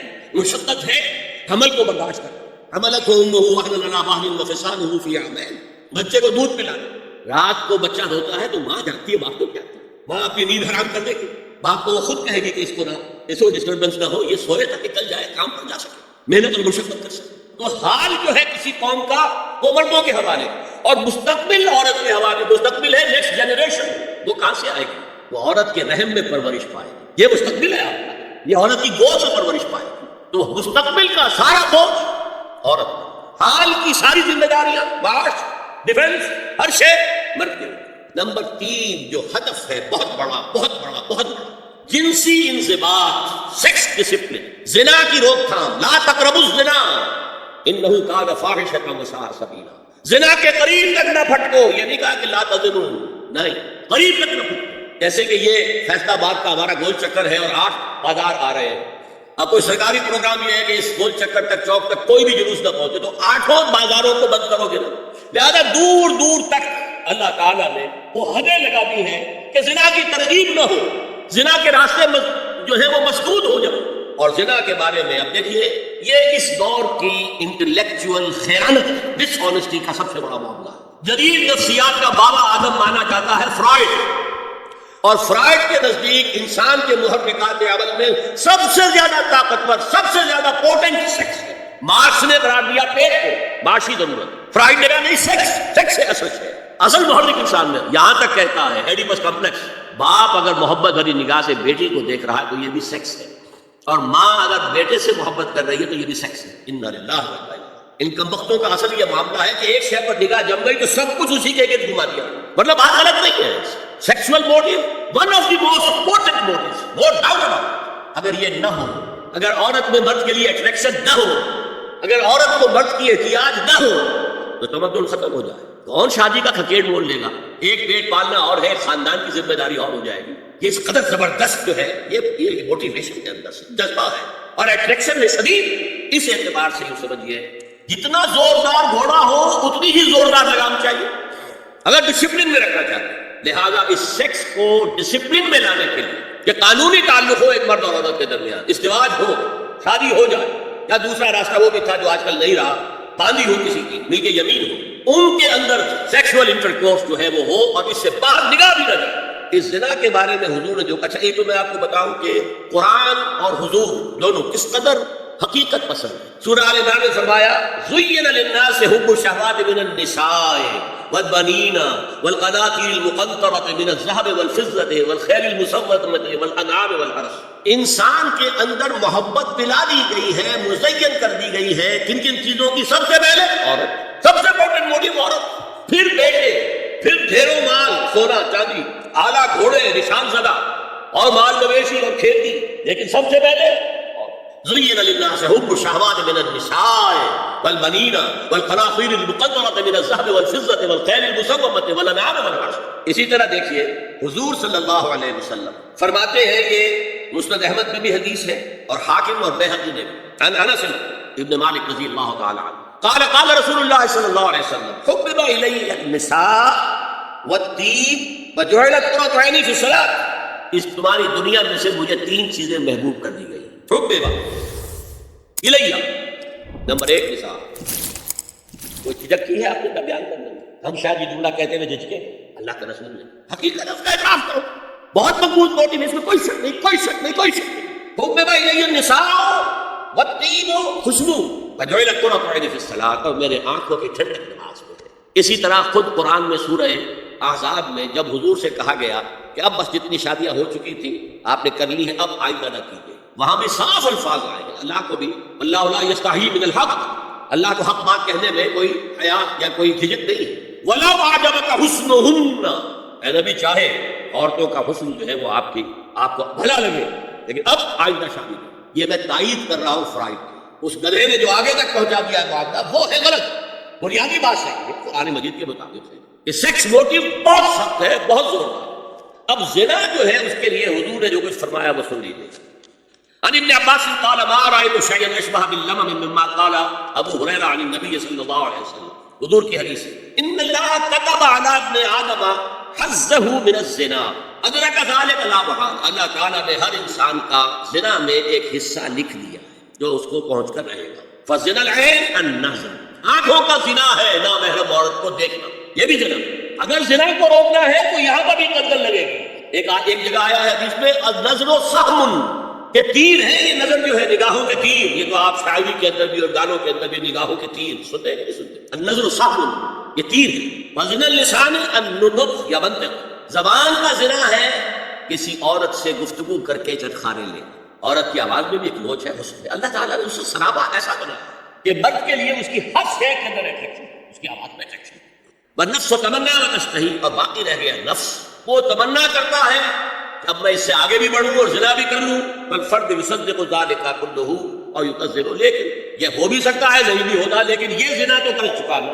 کان کا زنا اس نے کر لیا، آنکھ کا زنا اس نے کر لیا، زبان کا زنا اس نے کر لیا. یہ تو زنا کی تعریف کی بات ہے. ایک اور روایت ہے جو مسلم میں ہے، کہا ابی ہریرہ كتب على ابن آدم نصيبه من الزنا مدرك ذلك لا محالة فالعينان زناهما النظر والأذنان زناهما الاستماع واللسان زناهما الكلام واليد زناها البطش والرجل زناها الخطأ والقلب يهدي وتدنى.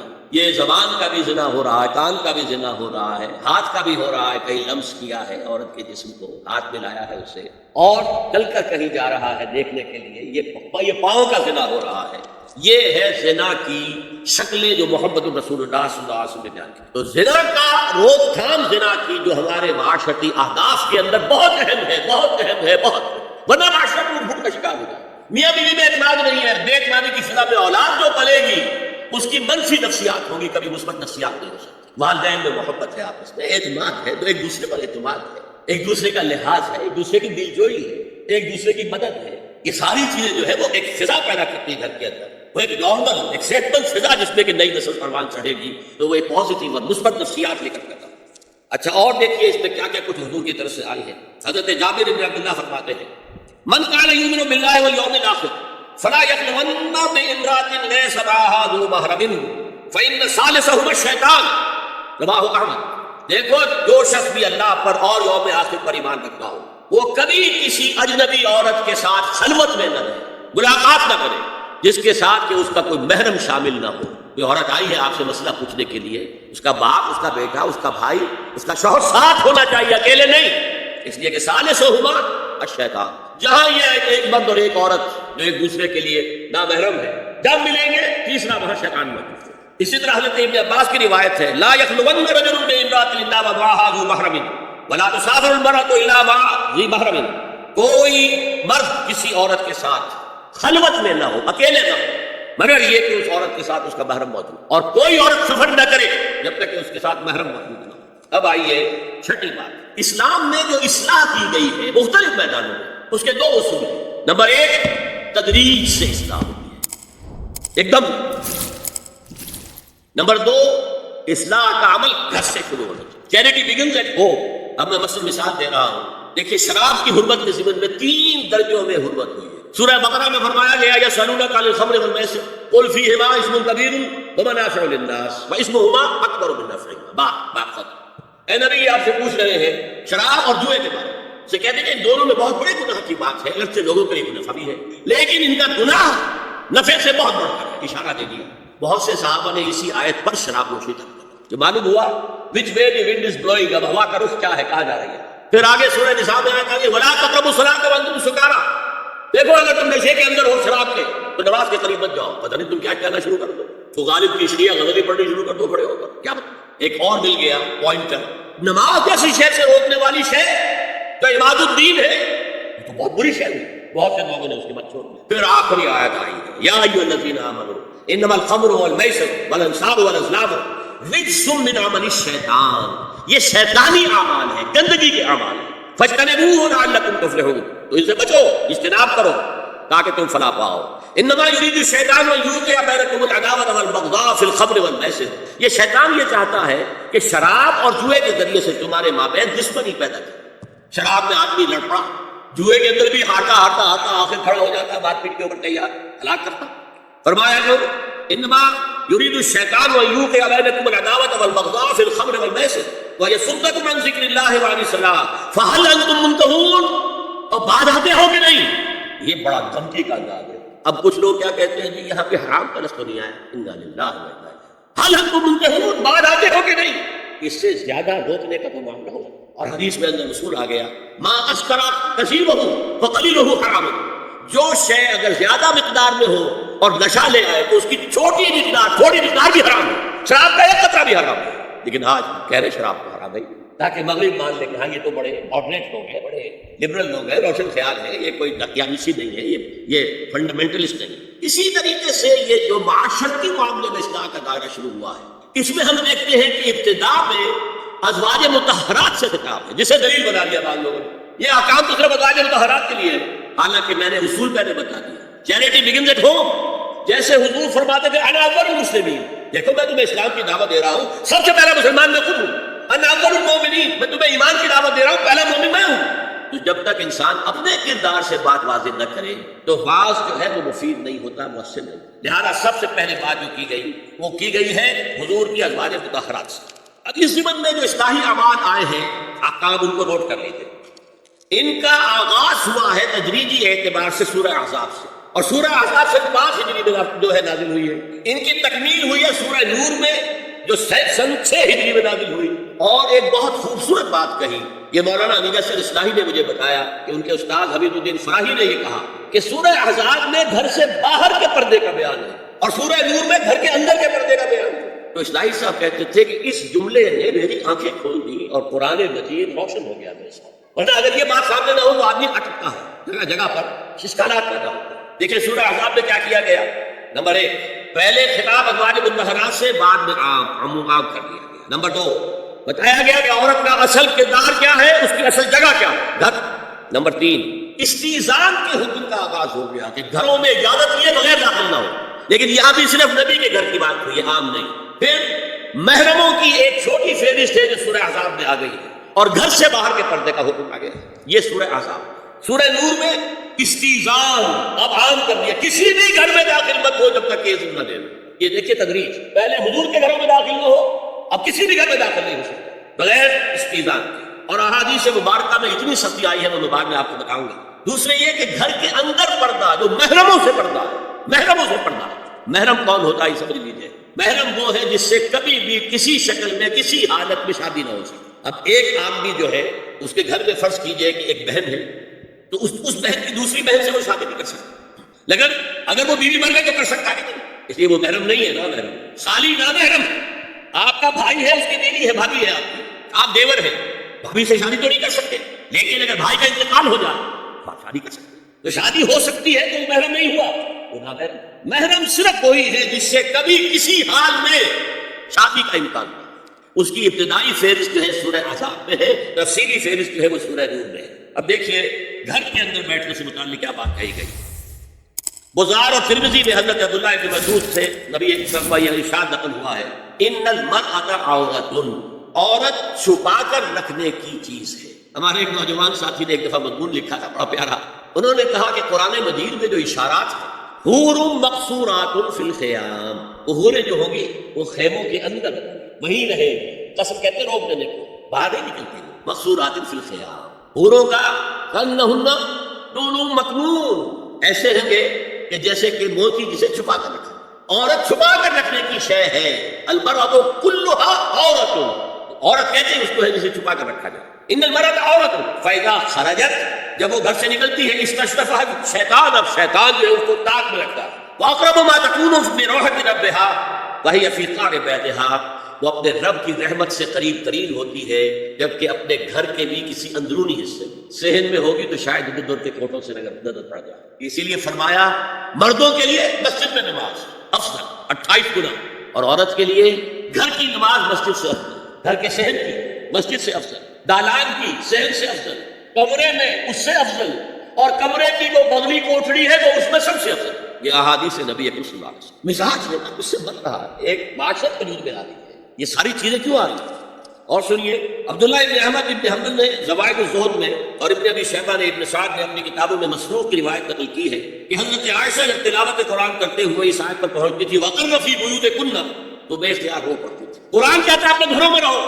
حضرت عائشہ نے شہادت عثمان کے بعد باہر نکل کر لشکر کی تیاری, پھر ساری عمر افسوس تھا کہ میں نے غلط. دیکھیے کیا معاملہ تھا. حضرت علی رضی اللہ تعالیٰ سے جنگ کی تھی, 10,000 آدمی ایک رات میں مرے, لیکن حضرت علی کا کردار کیا تھا. یہ نہیں کہ اب عائشہ شکست ہو گئی ہے تو لوڈی بنا لو، اتنا احترام کیا ہے مدینے کی چند عورتوں کو ساتھ دے کر، بڑے احترام سے مدینے پہنچا دیا وہاں کی عورتوں، کوفے کی عورتوں کو ساتھ دے کر، اور صرف یہ کہا کہ آپ کی یہ ذمہ داری نہیں، آپ نے یہ ذمہ داری خام کر لی، صرف اور کچھ کوئی بنا۔ حافظ ابو بکر بزار حضرت انس سے روایت کرتے ہیں کہ عورتوں نے حضور سے عرض کیا کہ ساری فضیلت تو مرد لوٹ کے لے گئے، وہ جہاد کرتے ہیں، خدا کی راہ میں بڑے بڑے کام کرتے ہیں، ہم کیا عمل کریں کہ ہمیں بھی مجاہدین کے برابر اجر مل سکے؟ جواب میں آپ کو فرمایا من قعدت منکن فی بیتہا فإنها تدرک عمل المجاہدین، تم میں سے جو شخص اپنے گھر میں بیٹھی رہے گی وہ مجاہدین کا اجر حاصل کرے گی۔ یہ ایک ہوا کا رخ ہے، بتایا جا رہا ہے، یہ نظام ہے جس کو اس شکل میں دیا جا رہا ہے۔ اب میں چاہتا ہوں سورہ احزاب کی جو آیات ہیں ان کے حوالے سے کچھ باتیں جو حکمت دین کی ہے اور بہت اہم ہے وہ آپ کے سامنے آئے۔ دیکھیے میں نے سب سے پہلے آیت پڑھی تھی لقد کان لکم فی رسول اللہ اسوۃ حسنہ، اے مسلمانوں تمہارے لیے اللہ کے رسول کی زندگی میں ایک بہترین نمونہ ہے، اسوہ حسنہ۔ ایک بات اس میں غور طلب ہے، مردوں کے لیے تو اسوہ کامل ہے، مرد اگر سپہ سالار ہے تو اسوہ موجود ہے حضور کا، مرد اگر صدر ریاست ہے، خلیفہ ہے تو اسوہ موجود ہے رسول کا، کوئی قاضی القضات ہے تو اسوہ موجود ہے رسول کا، کوئی کسی مسجد میں خطیب ہے، امام ہے تو اسوہ موجود ہے، باپ کی حیثیت سے اسوہ موجود ہے، شوہر کی حیثیت سے اسوہ موجود ہے کہ مردوں کی کوئی حیثیت ایسی نہیں جس کے لیے اسوہ حضور کی زندگی میں نہ ہو، لیکن ایک خلا ہے، عورت کی جسمانی زندگی کے لیے تو حضور کی زندگی میں کوئی اسوہ نہیں ہو سکتا، حضور مرد ہے۔ یہ ہے فلسفہ، یہ ہے حکمت دین کہ جس صورت میں یہ آیت آئی لقد کان لکم فی رسول اللہ اسوۃ حسنۃ لمن کان یرجو اللہ والیوم الآخر وذکر اللہ کثیرا، اے لوگو، اے مسلمانوں، تمہارے لیے اللہ کے رسول کی زندگی میں ایک اسوہ کامل ہے، عمدہ اسوہ ہے، ہر اس شخص کے لیے جو اللہ کا امیدوار ہے اور یوم آخر کو بھی مانتا ہے اور اللہ کا ذکر کرتا ہے کثرت سے۔ اب اس خلا کو پر کیسے کیا جائے؟ حضور کی ازواج کو بنایا گیا اسوہ خواتین کی، اور یہی ایک بہت سی اور بھی حکمتیں ہوں گی۔ ایک حکمت یہی تعدد ازدواج میں ہے، اور حضرت عائشہ کی اتنی کم عمر میں شادی کرنے میں ہے کہ دیر تک وہ امت کو پڑھاتی رہی، شوہر اور بیوی کے درمیان خالص پرائیویٹ معاملات کے اندر ہدایت دیتی رہی۔ آخر وہ بھی انسان کی ضرورت ہے کہ نہیں؟ آپ کو معلوم ہے ایک مرتبہ بعض صحابہ نے آ کر کہا حضور یہ یہودی جو ہے ہم پر طنز کرتے ہیں کہ تمہارے نبی تمہیں بڑی چھوٹی چھوٹی باتوں کا حکم دیتے ہیں۔ آپ نے فرمایا تو ہاں، ہمارے نبی نے تو ہمیں استنجا کرنا بھی سکھایا، بجائے کسی کمپلیکس کے انفیریورٹی کے سپیریورٹی کی بات کرو۔ استنجا ضروری شے نہیں ہے، گندگی سے نجات پانا ضروری شے نہیں ہے، طہارت ضروری شے نہیں ہے، ہمارے نبی نے تو استنجا کرنا بھی سکھایا۔ تو تعلق ضرور شوق کون بتائے گا؟ حضور بتائیں گے کہ ازواج کو ضرورت ہوتی ہے، بڑا مسئلہ ہے، روزے میں کہاں تک جا سکتا ہے انسان، آخر کون بتائے؟ ازواج مطہرات۔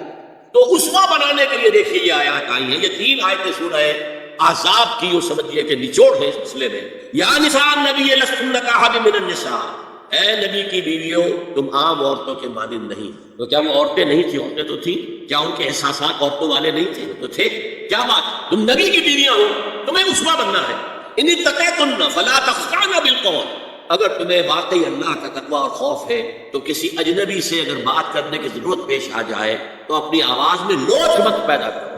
فَيَطْمَعَ الَّذِي فِي قَلْبِهِ مَرَضٌ، کہ جس شخص کے دل میں کوئی روگ ہے، گندگی ہے، وہ کوئی آس لگا بیٹھے کہ یہ جو مجھ سے گفتگو کر رہی ہے، جس انداز میں کر رہی ہے، جس لگاوٹ کے ساتھ کر رہی ہے، تو کوئی نہ کوئی موقع ہے جو اِنَّا لِلَّهِ وَإِنَّا إِلَيْهِ رَاجِعُونَ۔ کریکٹ آواز میں بات کرو، فَقُلْنَ قَوْلًا مَعْرُوفًا، اور معروف بات کہو صرف، اس سے آگے بڑھنے کی کوئی ضرورت نہیں۔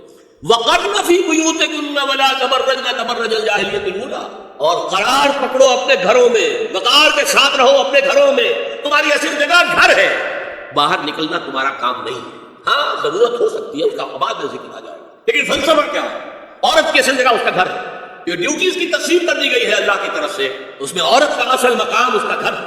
میں حدیث سنا چکا ہوں کہ جب گھر سے عورت نکلتی ہے تو شیطان تاکتا ہے اس کو، اور پھر ظاہر بات ہے کہ اس سے جو فتنے پیدا ہوتے ہیں وہ سب شیطان کے ذریعے سے ہوتے ہیں۔ وَلَا تَبَرَّجْنَ تَبَرُّجَ الْجَاهِلِيَّةِ الْأُولَىٰ، اور جو جاہلیت تھی، اسلام کے آنے سے پہلے کا جو دور تھا، اس میں جس طرح تم بند سمر کر اور لوگوں کی نگاہوں میں آنے کے لیے نکلتی تھی، اب وہ طریقہ اختیار نہ کرو۔ دیکھیں یہ بھی ایک بڑا نفسیاتی نکتہ ہے۔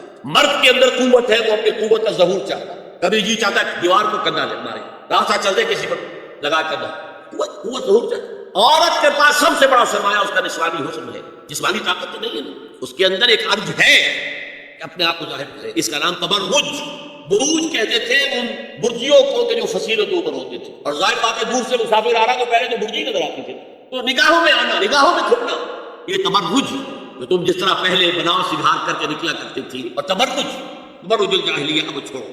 واقم الصلاۃ وآتینا الزکاۃ، اور نماز قائم رکھو، زکات ادا کرو، واطیعوا اللہ ورسولہ، اور اللہ اور اس کے رسول کی اطاعت پر کاربند رہو۔ اب آئے الفاظ جو اہم ترین ہے، انما یرید اللہ لیذھب عنکم الرجس اہل البیت ویطہرکم تطہیرا۔ اے نبی کے گھر والیو، اللہ یہ چاہتا ہے کہ تم سے ہر طرح کی برائی، ہر طرح کی ناپاکی کو دور کر دے اور تمہیں پاک کر دے۔ پاک کرنا کر خوب خوب خوب خوب، تطہیرا، یطہرکم تطہیرا۔ کیوں؟ تمہیں نمونہ بننا ہے، تمہیں اسوہ بننا ہے۔ یہ الفاظ اصل میں آئے ہیں قرآن مجید میں ازواج مطہرات کے بارے میں۔ سارا جملہ چل رہا ہے یا نساء نبی سے۔ ہمارے کچھ دوستوں نے اسو کہا ہے کہ اہل بیت سے مراد حضرت علی، حضرت فاطمہ، حضرات حسنین ہے۔ وہ بھی حضور نے فرمایا، میں نے ایک ٹی وی مذاکرے کے اندر بھی جب حضرات کہہ رہے تھے کہ اہل بیت اصل میں وہ ہیں، میں نے کہا نہیں، اصل میں بیویاں ہیں لیکن وہ بھی اہل بیت۔ حضور نے ایک چادر میں جب سمیٹا سب کو، تو یہ بھی اللہ کہا ہوا ہے، یہ بھی میرے اہل بیت ہیں۔ سلمان ملنا اہل البیت، سلمان بھی ہمارے اہل بیت میں سے جو جتنا قریب ہوا۔ لیکن قرآن میں یہ لفظ آتا ہے صرف بیویوں کے لیے، ازواج کے۔ حضرت ابراہیم کے بعد جب فرشتے آئے تھے حضرت اسحاق کی ولادت کی خبر دینے کے لیے، تو جب حضرت سارہ نے سنا تو وہ آئیں اپنے 72 مارتی ہوئی اپنے پیشانی پر، آلد وانا عجوز وحلبانی شیطان، کیا میں ضرور نہیں آؤں جبکہ میں بڑی پھوس ہو گئی ہوں، میرا یہ شوہر جو ہے یہ بھی بڑھا پھوس ہے۔ 100 برس کی عمر تھی حضرت ابراہیم علیہ السلام، اور کتنی ہوگی اس کے آس پاس ہی ہوگی، 90-95 حضرت سارہ ہوگی۔ اس کو فرشتوں نے کہا تھا کہ کیا آپ اللہ کی رحمت سے مایوس ہو گئی؟ السلام علیکم وبرکاتہ اہل البیت، اے نبی کے گھر والی، اے نبی کے گھر والوں، تم پر اللہ کی سلامتی ہو، رحمت۔ تو اہل بیت کا لفظ قرآن میں کیوں لگایا؟ یا حضرت سارہ کے لیے، حضرت ابراہیم کی زوجہ، اور یا انتصار نبی ہے، تمہیں تو پاک کرنا ہے، پوری طرح پاک کرنا ہے، پوری طرح پاک کرنا ہے تاکہ تم اسوہ بن جاؤ۔ جو خلا ہے اسوہ محمدی میں صلی اللہ علیہ وسلم، وہ تمہارے ذریعے پورا کرنا ہے۔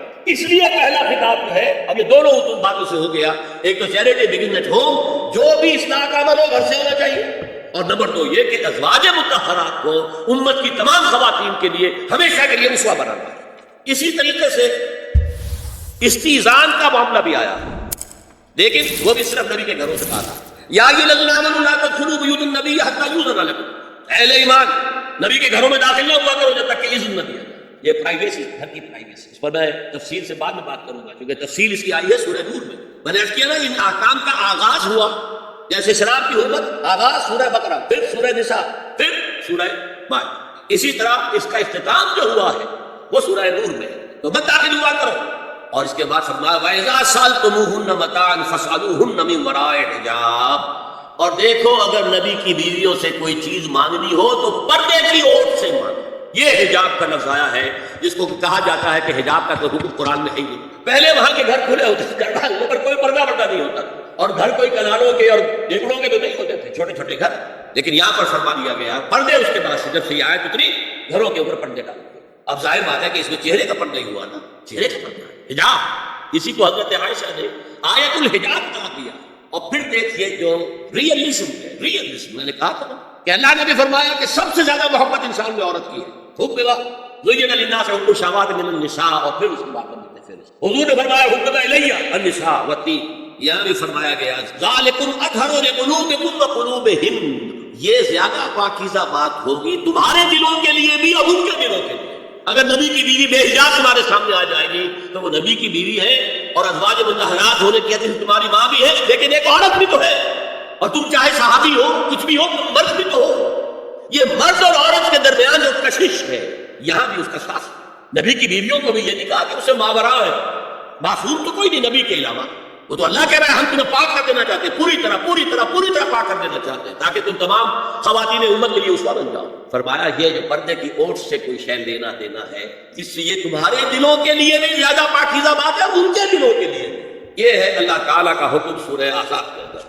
اس کے بعد اسی سورہ احزاب میں اس سے جو مستثنا ہے، گھروں میں اذن لیے بغیر بھی داخل ہو سکتے، جن کے سامنے ازواج مطہرات اپنے کھلے چہرے کے ساتھ آ سکتی تھی، ان کی فہرست دی گئی۔ یہ مختصر فہرست ہے، لا جناح علیہن فی آبائہن ولا ابنائہن ولا اخوانہن ولا ابناء اخوانہن ولا ابناء اخواتہن ولا نسائہن ولا ما ملکت ایمانہن واتقین اللہ ان اللہ کان علی کل شیء شہیدا۔ کوئی حرج نہیں ہے ازواج مطہرات پر ان کے باپوں کے سلسلے میں۔ ابو بکر آئے تو جائے سیدھے حضرت عائشہ کے مجرم قوموں کے اور بیٹوں کے اور ان کے بھائیوں کے اور ان کے بیٹوں کے بھائی بھتیجے اور ان کی بہنوں کے بیٹے یعنی بھانجے، ولا نسائہن، نسائہن اس کو میں چاہتا ہوں نوٹ کریں آپ، اپنی عورتیں، جان پہچان کی عورتیں، اجنبی عورتیں نہیں، اس پر مزید گفتگو ہوگی سورہ نور کے حوالے سے، ولا ما ملکت ایمانہن، اور جو ان کے ملک یمین ہے، ان میں ایک رائے یہ ہے کہ مراد صرف باندیاں ہیں اور ایک مراد یہ ہے کہ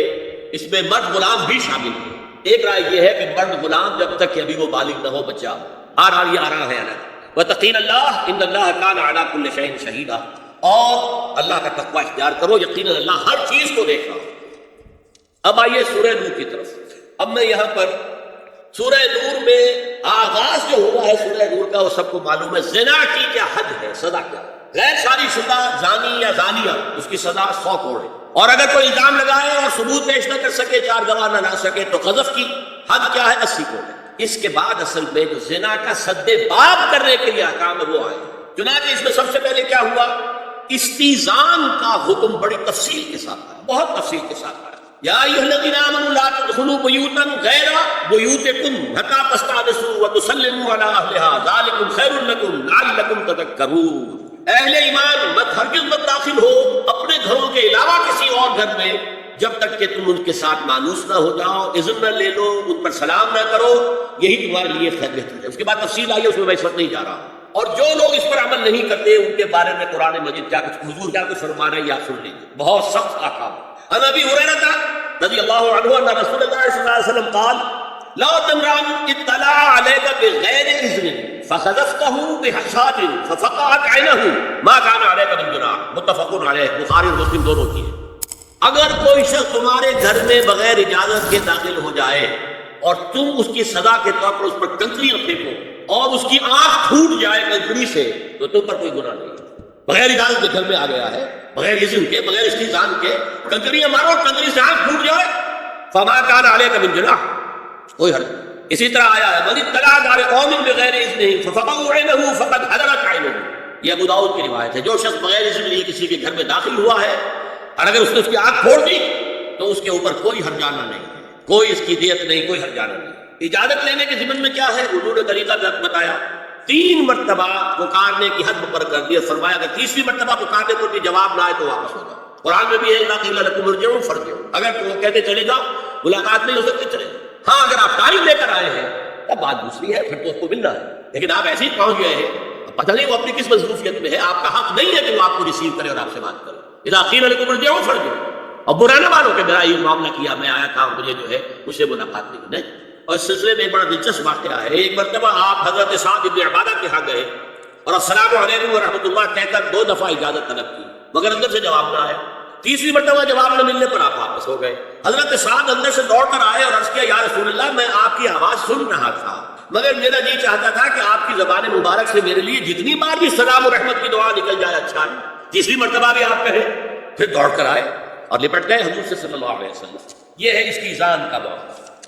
اب آ رہی ہے اصل آیت، قل للمؤمنین یغضوا من ابصارهم ویحفظوا فروجهم ذلک ازکی لهم ان اللہ خبیر ما یصنعون وقل للمؤمنات یغضضن من ابصارهن ویحفظن فروجهن ولا یبدین زینتهن الا ما ظهر منها وَلْيَضْرِبْنَ بِخُمُرِهِنَّ عَلَى جُيُوبِهِنَّ وَلَا يُبْدِينَ زِينَتَهُنَّ إِلَّا لِبُعُولَتِهِنَّ أَوْ آبَائِهِنَّ أَوْ آبَاءِ بُعُولَتِهِنَّ أَوْ أَبْنَائِهِنَّ أَوْ أَبْنَاءِ بُعُولَتِهِنَّ أَوْ إِخْوَانِهِنَّ أَوْ بَنِي إِخْوَانِهِنَّ أَوْ بَنِي أَخَوَاتِهِنَّ أَوْ نِسَائِهِنَّ أَوْ مَا مَلَكَتْ أَيْمَانُهُنَّ أَوِ التَّابِعِينَ غَيْرِ أُولِي الْإِرْبَةِ مِنَ الرِّجَالِ أَوِ الطَّفْلِ الَّذِينَ لَا يَظْهَرُونَ عَلَى عَوْرَاتِ النِّسَاءِ وَلَا يَضْرِبْنَ بِأَرْجُلِهِنَّ لِيُعْلَمَ مَا يُخْفِينَ مِنْ زِينَتِهِنَّ وَتُوبُوا إِلَى اللَّهِ جَمِيعًا أَيُّهَا الْمُؤْمِنُونَ لَعَلَّكُمْ تفلحون۔ یہ لمبی آیت ہے۔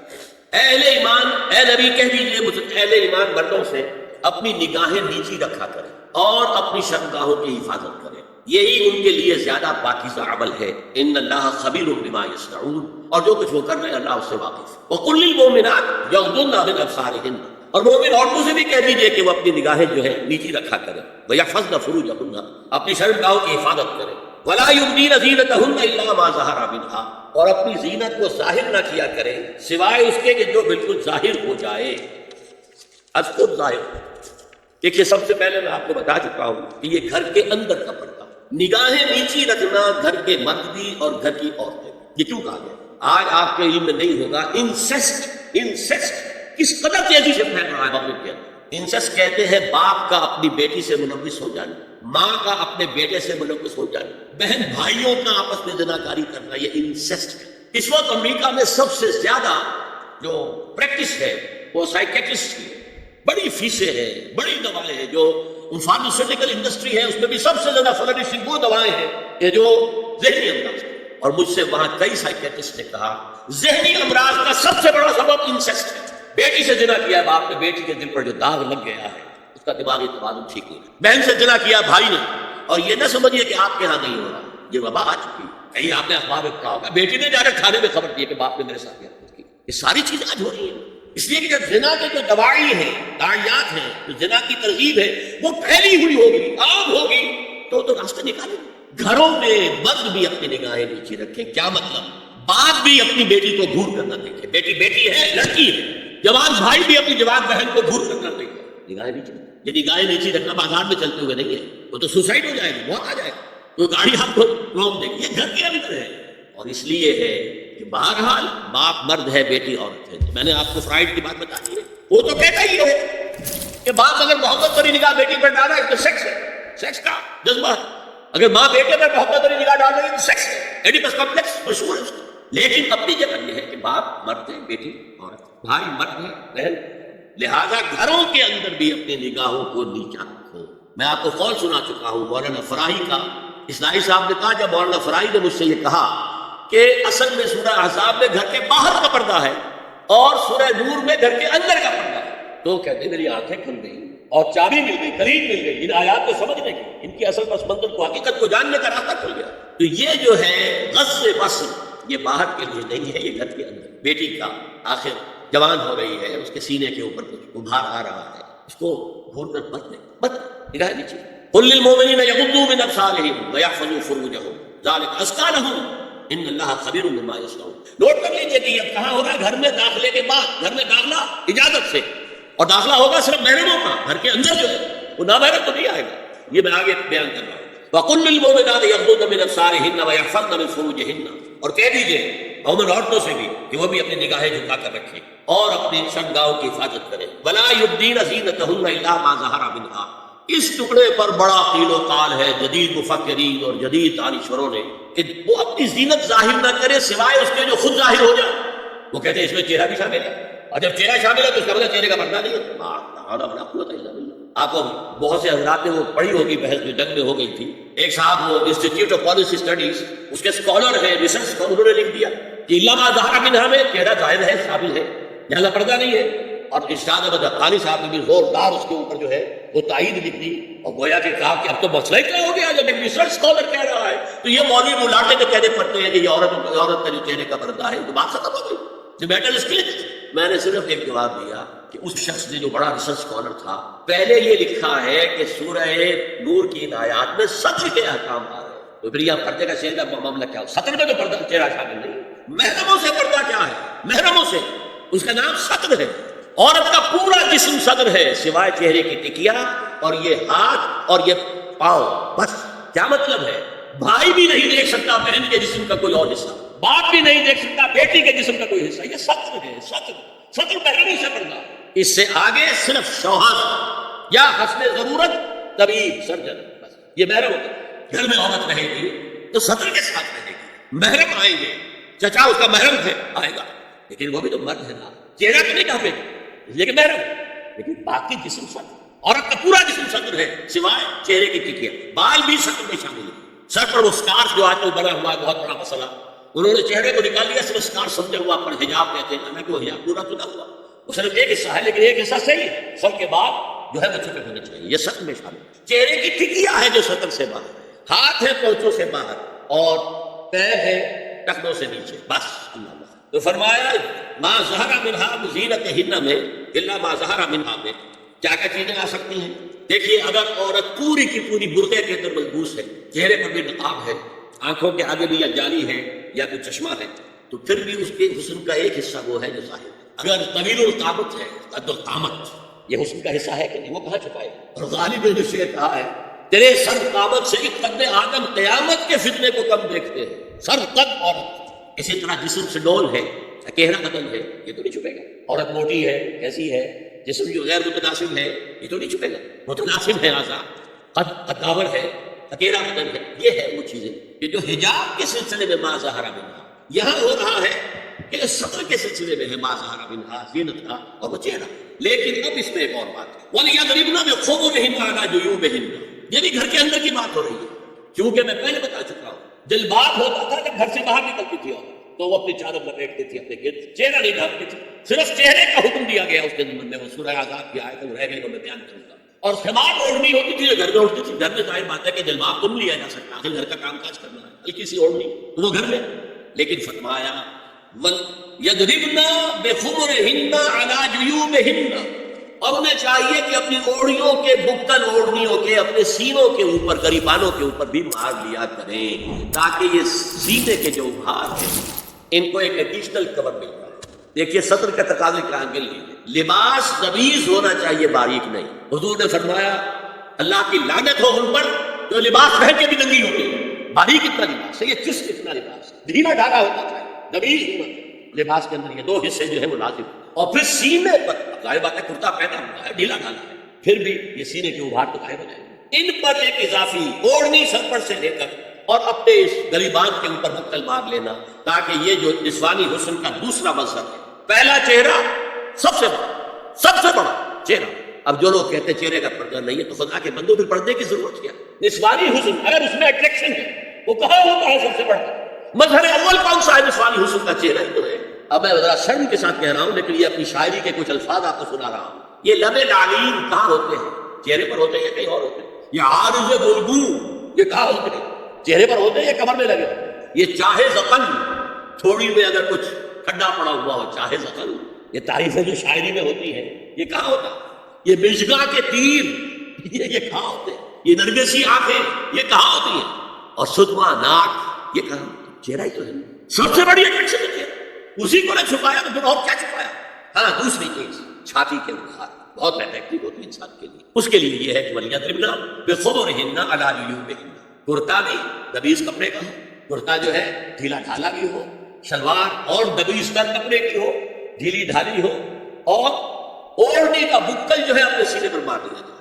اب اس کے بعد فرمایا وَلَا يُبْدِينَ زِينَتَهُنَّ إِلَّا لِبُعُولَتِهِنَّ. اب یہاں یہ زینت کا لفظ آ رہا ہے چہرے کے لیے، اور چھوٹے ہی میں کچھ سنگھار بھی ہوتا ہے. کوئی سرما لگایا ہوا ہے، فرض کیجیے کسی اور طرح کا کوئی زیور پہنا ہوا ہے، گلے میں پڑا ہے، کانوں میں بدے ہیں وغیرہ وغیرہ. یہ زینت چہرہ اور اس کے ساتھ کوئی بناؤ سنگھار کا معاملہ جس کی کہ حضور صلی اللہ علیہ وسلم نے تلقین کی ہے. عورت کو گھر میں بند سنور کر رہنا چاہیے، شوہر کے لیے ایٹریکٹیو رہنا چاہیے. خاص طور پر شوہر جب آنے والا ہے شام کو دفتر سے اس وقت عورت جو ہے بند سنور کر رہی ہے، اس لیے کہ اصل مقصد کیا جتنی بھی انسان میں سیکسول انرجی ہے وہ مرکوز رہے شوہر اور بیوی کے درمیان. یہ فلسفہ ہے، ادھر ادھر نکاح جائے گا.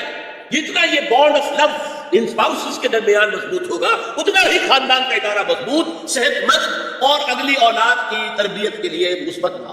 اب ان کے لیے کہا گیا کہ چہرے کی زینت اور چہرے کے اوپر اگر کوئی بناؤ سنگھار ہے، زیور ہے، تو اس کی زینت نہ ظاہر کرے. مگر اب یہ یہاں تفصیلی آئی ہے جو محرم ہے ان کی تفصیل، اور میں بیان کر چکا ہوں محرم وہی ہے صرف جن سے کبھی کسی حال میں شادی نہیں ہو سکتی. بھائی سے کسی حال میں شادی نہیں ہو سکتی، باپ سے، دادا سے، چچا سے کسی حال میں شادی نہیں ہو سکتی، ماموں سے کسی حال میں شادی نہیں ہو سکتی. ہاں چچا کے بیٹے سے ہو سکتی ہے، وہ نامحرم ہے.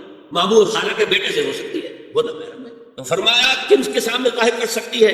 الا لبعولتہن، سب سے بڑھ کر تو شوہر، اور آبائہن، اور اپنے باپ. اچھا باپوں میں نوٹ کیجیے، باپ حقیقی ہو، اخیافی ہو، اللہ کی ہو یا رضاعی ہو، یہ چاروں قسم کے باپ اس کو شامل. جس عورت نے دودھ پلایا تھا اس کا شوہر بھی باپ. اور آبائے بعولتہن، اپنے شوہروں کے باپ، یا ابنائہن، ان کے اپنے بیٹے، بیٹوں میں بھی آئیں گے چاروں، اللہ کی، اخیافی، عینی اور رضاعی.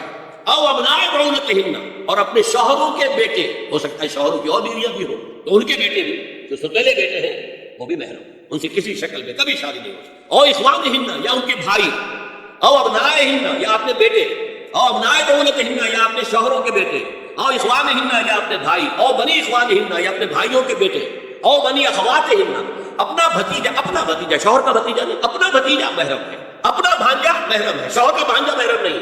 او نسائہن، یا ان کی عورتیں، اپنی عورتیں، جان پہچان کی عورت. ہر عورت بھی محرم نہیں ہے، نوٹ کر لیجیے. نسائہن، عورتیں بڑی بڑی قطامائیں ہوتی ہیں، وہ کیا کیا فتنے اٹھاتی ہیں، آتی ہیں گھروں کے اندر، کیا ذریعہ بنتی ہے پھر پیغام رسانی کا اور خرابی پیدا کرتی ہے. اور اس میں کمال ہے جو مجھے واقعہ سنایا پروفیسر یوسف سلیم چشتی مرحوم نے سر سید احمد خان کے بارے. اب وہ زمانہ یاد کیے سر سید کا، ابھی انگریزی حکومت باقاعدہ جو ہے وہ ملکہ وکٹوریہ کی شروع ہوئی، روب کتنا ہے. اور لیفٹیننٹ گورنر جو ہے یو پی کا، وہ کہتا ہے سر سید احمد خان سے کہ ہماری خواتین، میری بیگم آپ کے اہلیہ سے، آپ کی گھر والیوں سے ملنا چاہتی ہے. سر سید نے جواب دیا ہماری عورتوں کا اجنبی عورتوں سے بھی پردہ ہے، ہماری عورتیں آپ کی بیگم سے نہیں ملتی. میرا سر جھکتا ہے. دینی اعتبار سے، مذہبی اعتبار سے بہت سخت ہے. داڑھی اس کی جو ہے آپ سوچیے، یاد کیجیے، اور نماز کے پکے پابند اور پکے اہل حدیث کٹ رفع یدین کرنے والے جو اہل حدیث حضرات کے شیخ الکل کہلاتے ہیں، سید نذیر حسین دہلوی، وہ نہیں کرتے تھے رفع یدین. کہ فتنہ ہے، لوگ جو ہے وہ بھاگ جائیں گے، ہم سے ملیں گے نہیں، پھر کیسے تقریب ہوگی. سر سید نے ان سے جب مباحثہ کیا تم لوگوں سے ڈرتے ہو، وہ مجبور ہو کر انہوں نے رفع یدین شروع کر دیا، ورنہ وہ نہیں کرتے.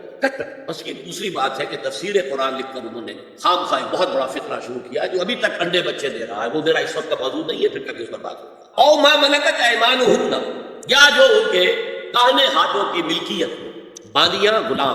اس میں عرض کر چکا ہوں کہ اس میں کافی اختلافات ہیں. یہ بھی ہے کہ اس سے مراد صرف باندیاں ہیں، غلام مرد ہے. یہ بھی ہے کہ مرد بھی ہے، اور یہ بھی ہے کہ مرد جب تک کہ وہ باندھی ہوگا. لیکن میں اس بحث میں یہاں نہیں جانا چاہتا، یہ پھر فقہ کی بحث ہو جائے. اب التابعین غیر اولی الارباح، کچھ ایسے لوگ بھی ہوتے ہیں، کوئی کسی کے گھر میں تو اندھا آدمی رہ رہا ہے، یا کوئی اور کسی وجہ سے کوئی مریض ہے، اسے آپ نے پناہ دے رکھی ہے، انہیں عورتوں سے کوئی سروکار نہیں ہوتا. ابھی الطفل الذین لم یظہروا علی عورات النساء، یا وہ بچے کہ جن پر ابھی عورتوں کے پوشیدہ حالات واضح ہی نہیں ہے، پتہ ہی نہیں ہے، ابھی انہیں جنس کا کوئی احساس ہی نہیں. یہ ہے فہرست جو دی گئی ہے کہ جن کے سامنے عورت کھلے چہرے کے ساتھ اور اپنی جو اضافی زینت بھی ہو، کوئی زیور وغیرہ یا کوئی بھی سرما وغیرہ ڈالا ہوا ہے یا کوئی سرخی کوئی لگائی ہے معمولی سی، تو اس کے ساتھ آ سکتی ہے. اور یہ وہ رشتے ہیں کہ جن سے کسی حالت میں بھی نکاح نہیں. لہٰذا وہ ذہن ادھر جاتا ہی نہیں، نارمل آدمی کا ذہن ادھر جائے نہیں. ہم رہ رہے ہیں نارمل فضا کے اندر، جس کو میں نے کہا انسیسٹ بڑھتا جا رہا ہے. اس کی مثالیں ہمارے معاشرے کے اندر بڑھتی چلی جا رہی ہیں، اور ویسٹ میں تو یہ سب سے بڑا مرض بن گیا ہے. اور دماغی امراض کا سب سے بڑا سبب، کئی سائیکیٹرسٹ نے مجھے بتایا کہ سب سے بڑا سبب جو ہے وہ انسیسٹ ہے. آگے سنیے، وَلَا يَضْرِبْنَ بِأَرْجُلِهِنَّ لِيُعْلَمَ مَا يُخْفِينَ مِنْ زِينَتِهِنَّ، اور چلتے ہوئے اپنے پاؤں زور سے نہ مارے کہ ان کی زینت ظاہر ہو جائے. اگر کوئی پازیب پہنی ہوئی ہے، کوئی جنینوں وغیرہ ہے، تو اب اگر پاؤں مار کر چلے گی تو خام خواہ ذہن جائے گا بیٹھے ہوئے کا کہ کوئی خاتون جا رہی ہے، پلٹیں گے دیکھیں گے. یہاں تک اس کے علاوہ یہ بھی ہے تعطر کے بارے میں فرمایا کہ اگر عطر لگا کر کوئی عورت گھر سے نکلی ہے، اذا استعارت المرأة فمرت على القوم ليجدوا ريحها فهي كذا وكذا قال قولا شديدا. اس ابو داؤد کی روایت حضور نے فرمایا جب کوئی عورت عطر لگا کر، خوشبو لگا کر نکلتی ہے کہ لوگ اس کی خوشبو سونگیں یا اس کو اوپر مطلع ہو جائے تو ایسی ہے ایسی ہے. بہت سخت الفاظ حضور نے استعمال کیے کہ جس کو راوی نے نقل کیا. عورت کے لیے خوشبو، عورت کی آواز کا پردہ. اب دیکھیے کس حد تک نماز میں اس وقت عورتیں بھی شریک ہوتی تھی. اگرچہ حضور نے فرمایا مردوں کی صف بہترین سب سے آگے والی ہے اور سب سے بری صف سب سے پیچھے ہے، کیونکہ اس کے پیچھے پھر عورتوں کی صف ہوتی تھی. اور عورتوں کے لیے سب سے اچھی صف سب سے پچھلی والی ہے اور سب سے بری سب سے آگے والی ہے. سب سے آگے والوں کے سامنے پھر مرد ہوتے تھے، ان کی کچھ ہوتی تھی. تو اسی طریقے سے اگر غلطی کی ہے تو مرد جو ہے کہے گا سبحان اللہ، امام سے غلطی ہو گئی ہے، مرد کیا کہے گا؟ سبحان اللہ. عورت کیا کرے گی؟ اپنے ایک ہاتھ کے پشت پر اپنا ہاتھ مارے گی، اپنی آواز نہیں نکالنی. آواز کا پردہ، چھونے کا پردہ یہاں تک ہے کہ حضور نے کبھی کسی عورت سے ہاتھ نہیں ملایا. اور آپ جب بیٹھ بھی لیتے تھے تو بس زبانی الفاظ کہلوائے اور کہا ٹھیک ہے بیٹھ ہو گئی. یا ایک کپڑا پکڑا، اس کا ایک سرا اپنے ہاتھ میں، دوسرا سرا اس خاتون کے ہاتھ. یا ایک کشت کے اندر پانی بھرا، اس میں ایک طرف اس نے انگلیاں ڈال لی اور ایک طرف حضور کی انگلی. لیکن مسافر لا اسافر النساء، ایک دفعہ ہوا بھی کہ بعض خواتین نے جب بیٹھ کی ہے تو پھر انہوں نے ہاتھ آگے بڑھایا مسافر کے لیے. حضور نے فرمایا انی لا اسافر النساء، میں عورتوں سے مسافرہ نہیں کرتا. تو اب دیکھیے اصل مسئلہ کیا ہوا. اسلام میں پردے کتنے ہوئے؟ پہلا پردہ 4 دیواری، گھروں میں رہو، یہ پہلا پردہ. جیسے ڈیفنس لائنز ہوتی ہے نا فوج کی، یہ فرسٹ ڈیفنس لائن، سیکنڈ ہے، تھرڈ. پہلی کو عبور کر کے کوئی آ جائے تو سیکنڈ ہے، سیکنڈ سے گزرے تو تیسری پہ ہے. پہلا پردہ 4 دیوار، اس میں محرم آئے گا. اب دیکھیے اسی پر ہماری تہذیب استوار ہوئی، اسی پر ہمارا آرکیٹیکچر بنا.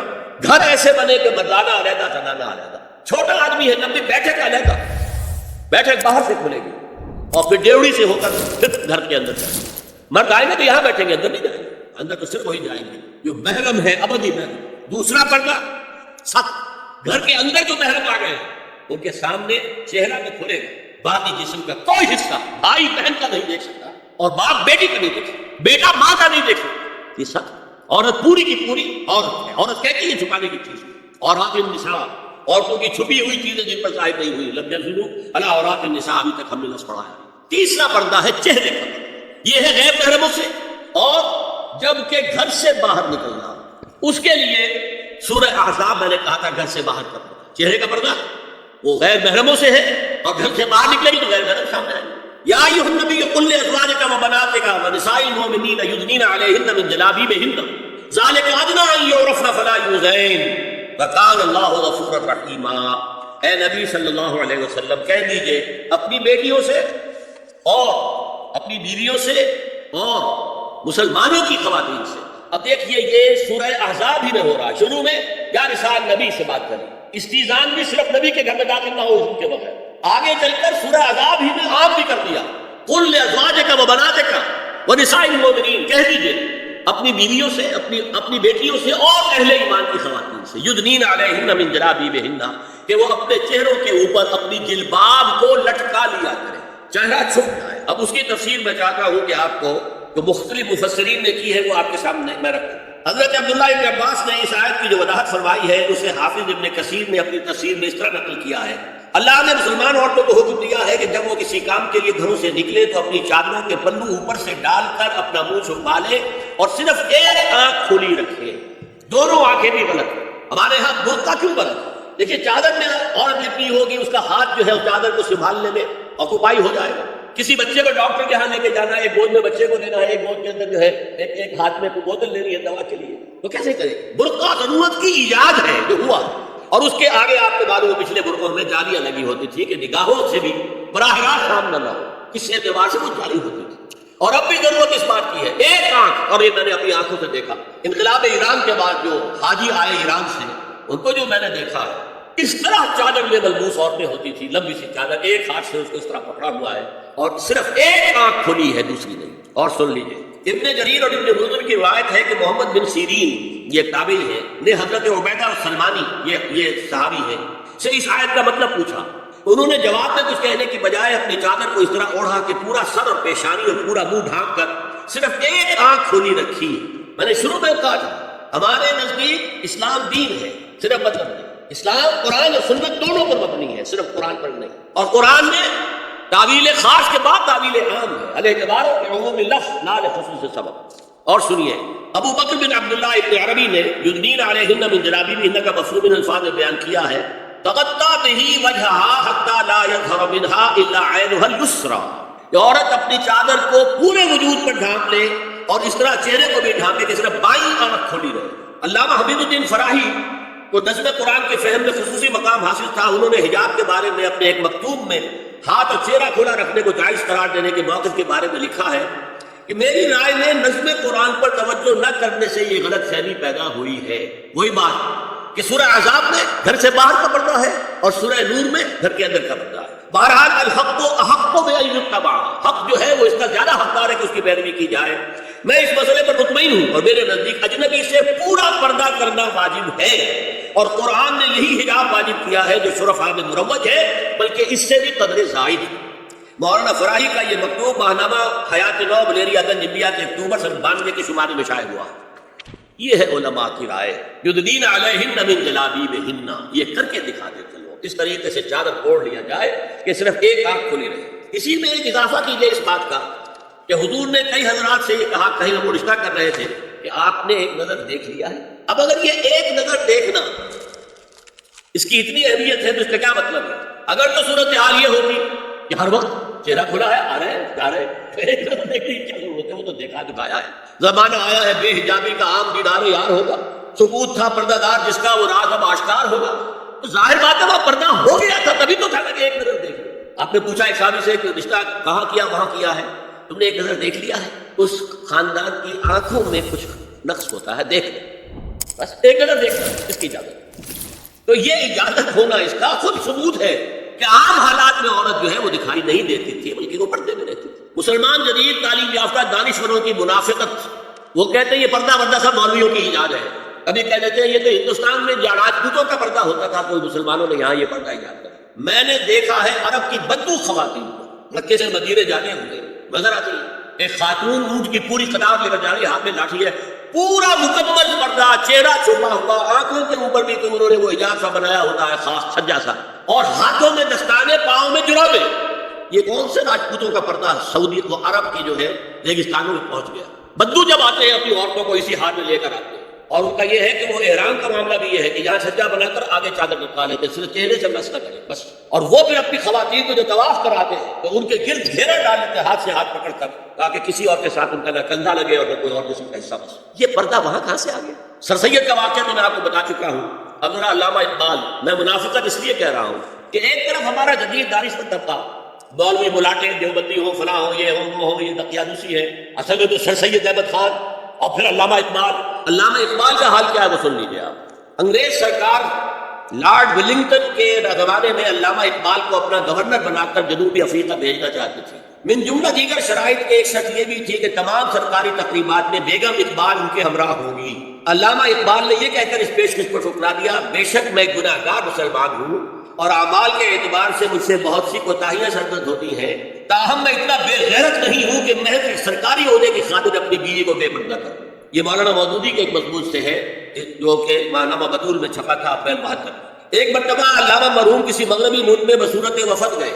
تمام ارکان وفد اپنی بیویوں کو سمیت جا رہے تھے. علامہ اقبال نے اس سے انکار کیا اور کہا کہ ان کی بیگم پردے کی پابند ہے اور ایسے مسئلوں میں پردے کا ذکر تک نہیں ہوتا. پیرزادہ بہاءالحق قاسمی رحمۃ اللہ علیہ امرتسری نے اپنی کتاب پردہ نسواں میں تحریر کیا ہے کہ ایک مرتبہ سر محمد شفیع کے ہاں علامہ صاحب وہاں فیملی مدعو تھے، لیکن علامہ اقبال تنہا گئے.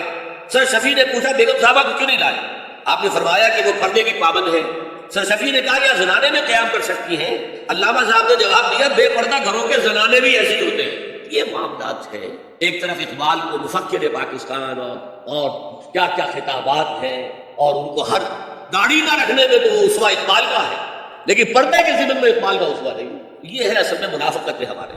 ایک اور فتنہ ایک خاص حصے سے اٹھا ہے، میں ان کی زیادہ مذمت نہیں کرنا چاہتا اس لیے کہ بحیثیت مجموعی وہ کام اچھا کر رہے ہیں، لیکن ایک عارضی محرم اور ابدی محرم میں فرق کر دیا انہوں نے. عارضی محرم کیا ہے؟ سالی جو ہے وہ عارضی محرم ہو گئی. کیوں کہ جب تک اس کی بہن زندہ ہے جو آپ کی نکاح میں ہے، آپ کی شادی سالی سے تو نہیں ہو سکتی، تو جس سے شادی نہیں ہو سکتی وہ محرم ہو گئی، تو یہ عارضی محرم ہے. ہاں اگر آپ کی زوجہ فوت ہو جائے تو پھر نکاح ہو سکتا ہے، یہ عارضی اس وجہ سے ہے، پھر وہ نامحرم ہو جائے. تو اس اعتبار سے یہ ایک فتنہ ہے جو اس دور میں اٹھا ہے. محرم کوئی عارضی نہیں ہوتا، محرم وہی ہے جو ابدی محرم. دیکھیے دیور جبکہ اس کا شوہر ابھی زندہ ہو تو دیور سے پردہ کرے گی کہ نہیں؟ شادی تو نہیں ہو سکتی.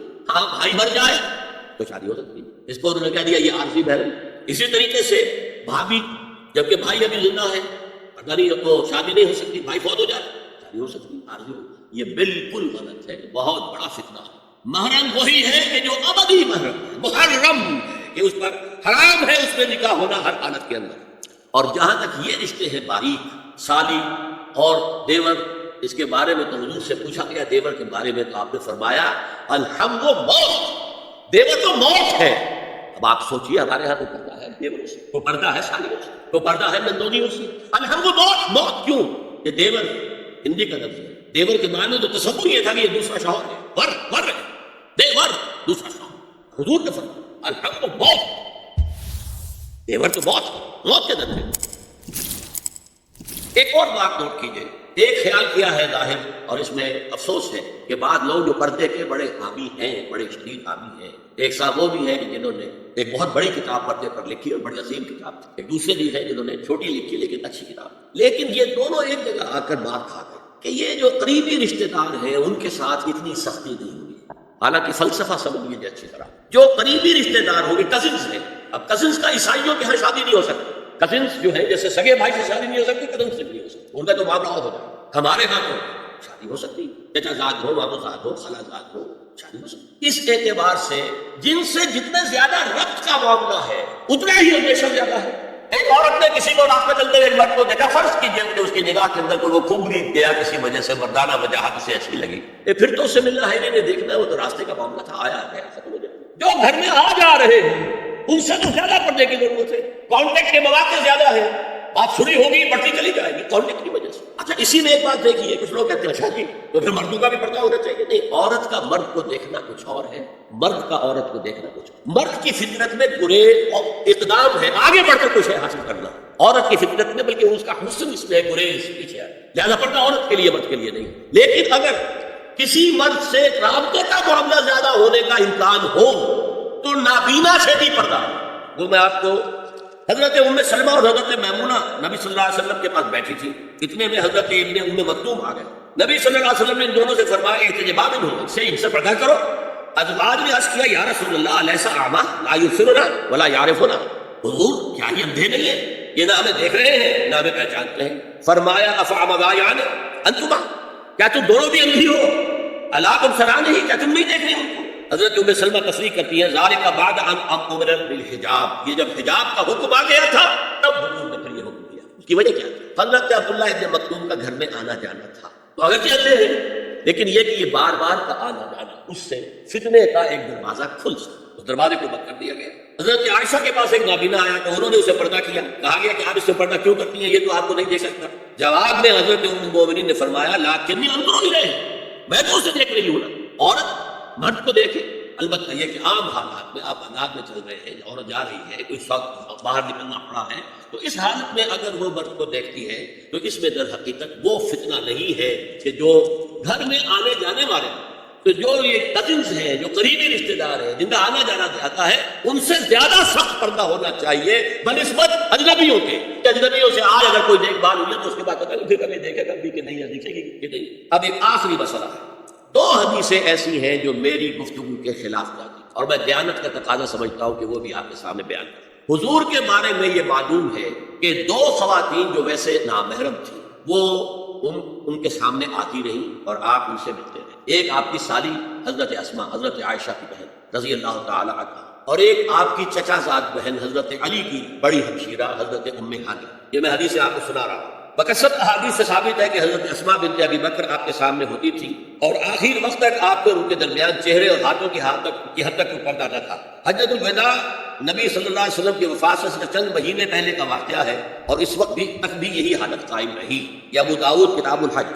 دوسری روایت حضرت ام ہانی رضی اللہ تعالی عنہا جو ابو طالب کی صاحبزادی اور نبی صلی اللہ علیہ وسلم کی تعداد بہن تھی, آخری وقت تک حضور کے سامنے ہوتی نہیں, اور کم از کم منہ اور چہرے کا پردہ انہوں نے آپ سے کبھی نہیں کیا. فتح مکہ کے موقع کا ایک واقعہ وہ خود بیان کرتی ہیں جس سے اس کا ثبوت ملتا ہے. یہ ابو داؤد کی روایت, یہ روایتیں ہیں, میں انہیں تسلیم کرتا ہوں, اور میں نے اب تک جو کچھ بیان کیا ہے اس سے یہ ایک بالکل برعکس بات سامنے لا رہی ہے. اب یہ ہے کہ یا تو ہم ان دو حدیثوں کو اصل مان کر باقی ساری حدیثیں جو ہیں ان کو ختم کریں. میں تو آپ کو سنا نہیں سکا, میرے پاس تو بہت زیادہ حدیثوں کا مواد تھا. چہرے کے پردے کے لیے حدیثیں جو ہیں, استیزان کے لیے کتنی حدیثیں ہیں, چہرے کے پردے کے بارے میں بہت زیادہ حدیثیں ہیں. حضرت ام خلاد ایک خاتون تھی, ان کا بیٹا ایک غزوے میں شہید ہو گئے, وہ اس کے بارے میں کچھ پوچھنے کے لیے حضور کے پاس آئی. صحابہ بیٹھے ہوئے تھے تو انہوں نے نقاب ڈالا ہوا تھا, منتقبۃ, نقاب کا لفظ بھی حدیث میں موجود. یہ لوگ کہتے ہیں نقاب تو جو ہے یہ بعد کی پیداوار ہے, یہ لفظ تو ہے ہی نہیں. حجاب کا لفظ قرآن میں ہے, جلباب کا لفظ قرآن میں ہے, خمار کا ذکر قرآن میں ہے, اور یہ منتقبۃ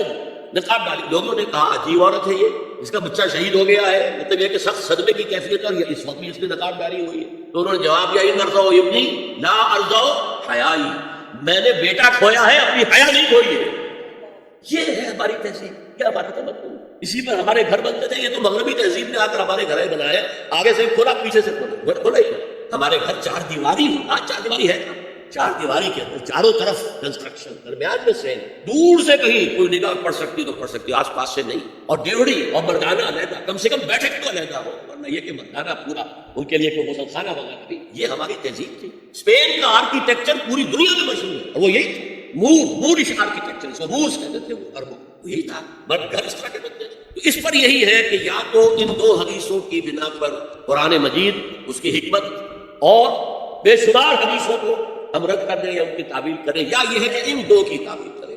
اور وہ تعویل میرے نزدیک یہ ہے کہ یہ حضور کے اختصاصات میں سے کچھ خواص ایسے تھے حضور کے کہ جو لوگوں کے لیے ان کی اطاعت یا ان کا اتباع صحیح نہیں تھا. مثلا صوم وصال, آج آپ نے روزہ رکھا ہے, شام کو افطار نہیں کیا, ساری رات میں روزے سے رہے, اگلے دن بھی نہ آپ نے سحری کھائی, پھر روزہ رکھا, 2 دن کا صوم وصال جوڑ دیا آپ نے, 2 روزوں کو جوڑ, 3 دنوں کا صوم وصال. یہ جڑے ہوئے ہیں۔ حضور نے سختی سے منع کیا۔ لوگوں نے کہا حضور آپ ہمیں روکتے ہیں، آپ خود رکھتے ہیں۔ آپ نے فرمایا ایکم مثلی، تم میں سے کون ہے مجھ جیسا؟ دیکھیے یہ عجیب بات ہے، بعض لوگ شاید اس حدیث کو سن کے داغ دو چڑھائیں، کیونکہ ایک خاص مکتبہ فکر نے تو یہی کہا تھا ہم جیسے ہی بشر تھے، انما انا بشر مثلکم، یقیناً میں بشر ہوں تم جیسا صلی اللہ علیہ وسلم۔ یہ نور اور بشر کی بحث سے ذرا نکال دیں، لیکن اس حدیث میں تو ہے اور یہ بخاری کی حدیث ہے۔ ایکم مثلی، تم میں سے کون مجھ جیسا؟ ابھی تو اندر ربی، میں تو اپنے رب کے پاس رات گزارتا ہوں، یطعمنی ویسقین، وہ مجھے کھانا کھلاتا اور پلاتا ہے۔ اب بتائیے کون شخص اپنے بارے میں کہہ سکتا ہے کہ وہ اس بنا پر صوم وصال رکھنے کا حق رکھتا ہے کہ حضور صلی اللہ علیہ وسلم رکھتے؟ تو خصائص ہے، یہ خصائص نبوت میں سے اور اختصاصی معاملات ہیں۔ اور پھر یہ کہ نبی اکرم صلی اللہ علیہ وسلم ہر طرح وسوسے سے بھی پاک، ان کی یہ کوئی غیر معمولی معاملہ ہو سکتا ہے اس کے بنا پر اس سارے موضوع جو ہے اس کے اوپر جھاڑو نہیں پھینکی جا سکتی۔ اقول قولی ھذا واستغفر اللہ لی ولکم ولسائر المسلمین والمسلمات۔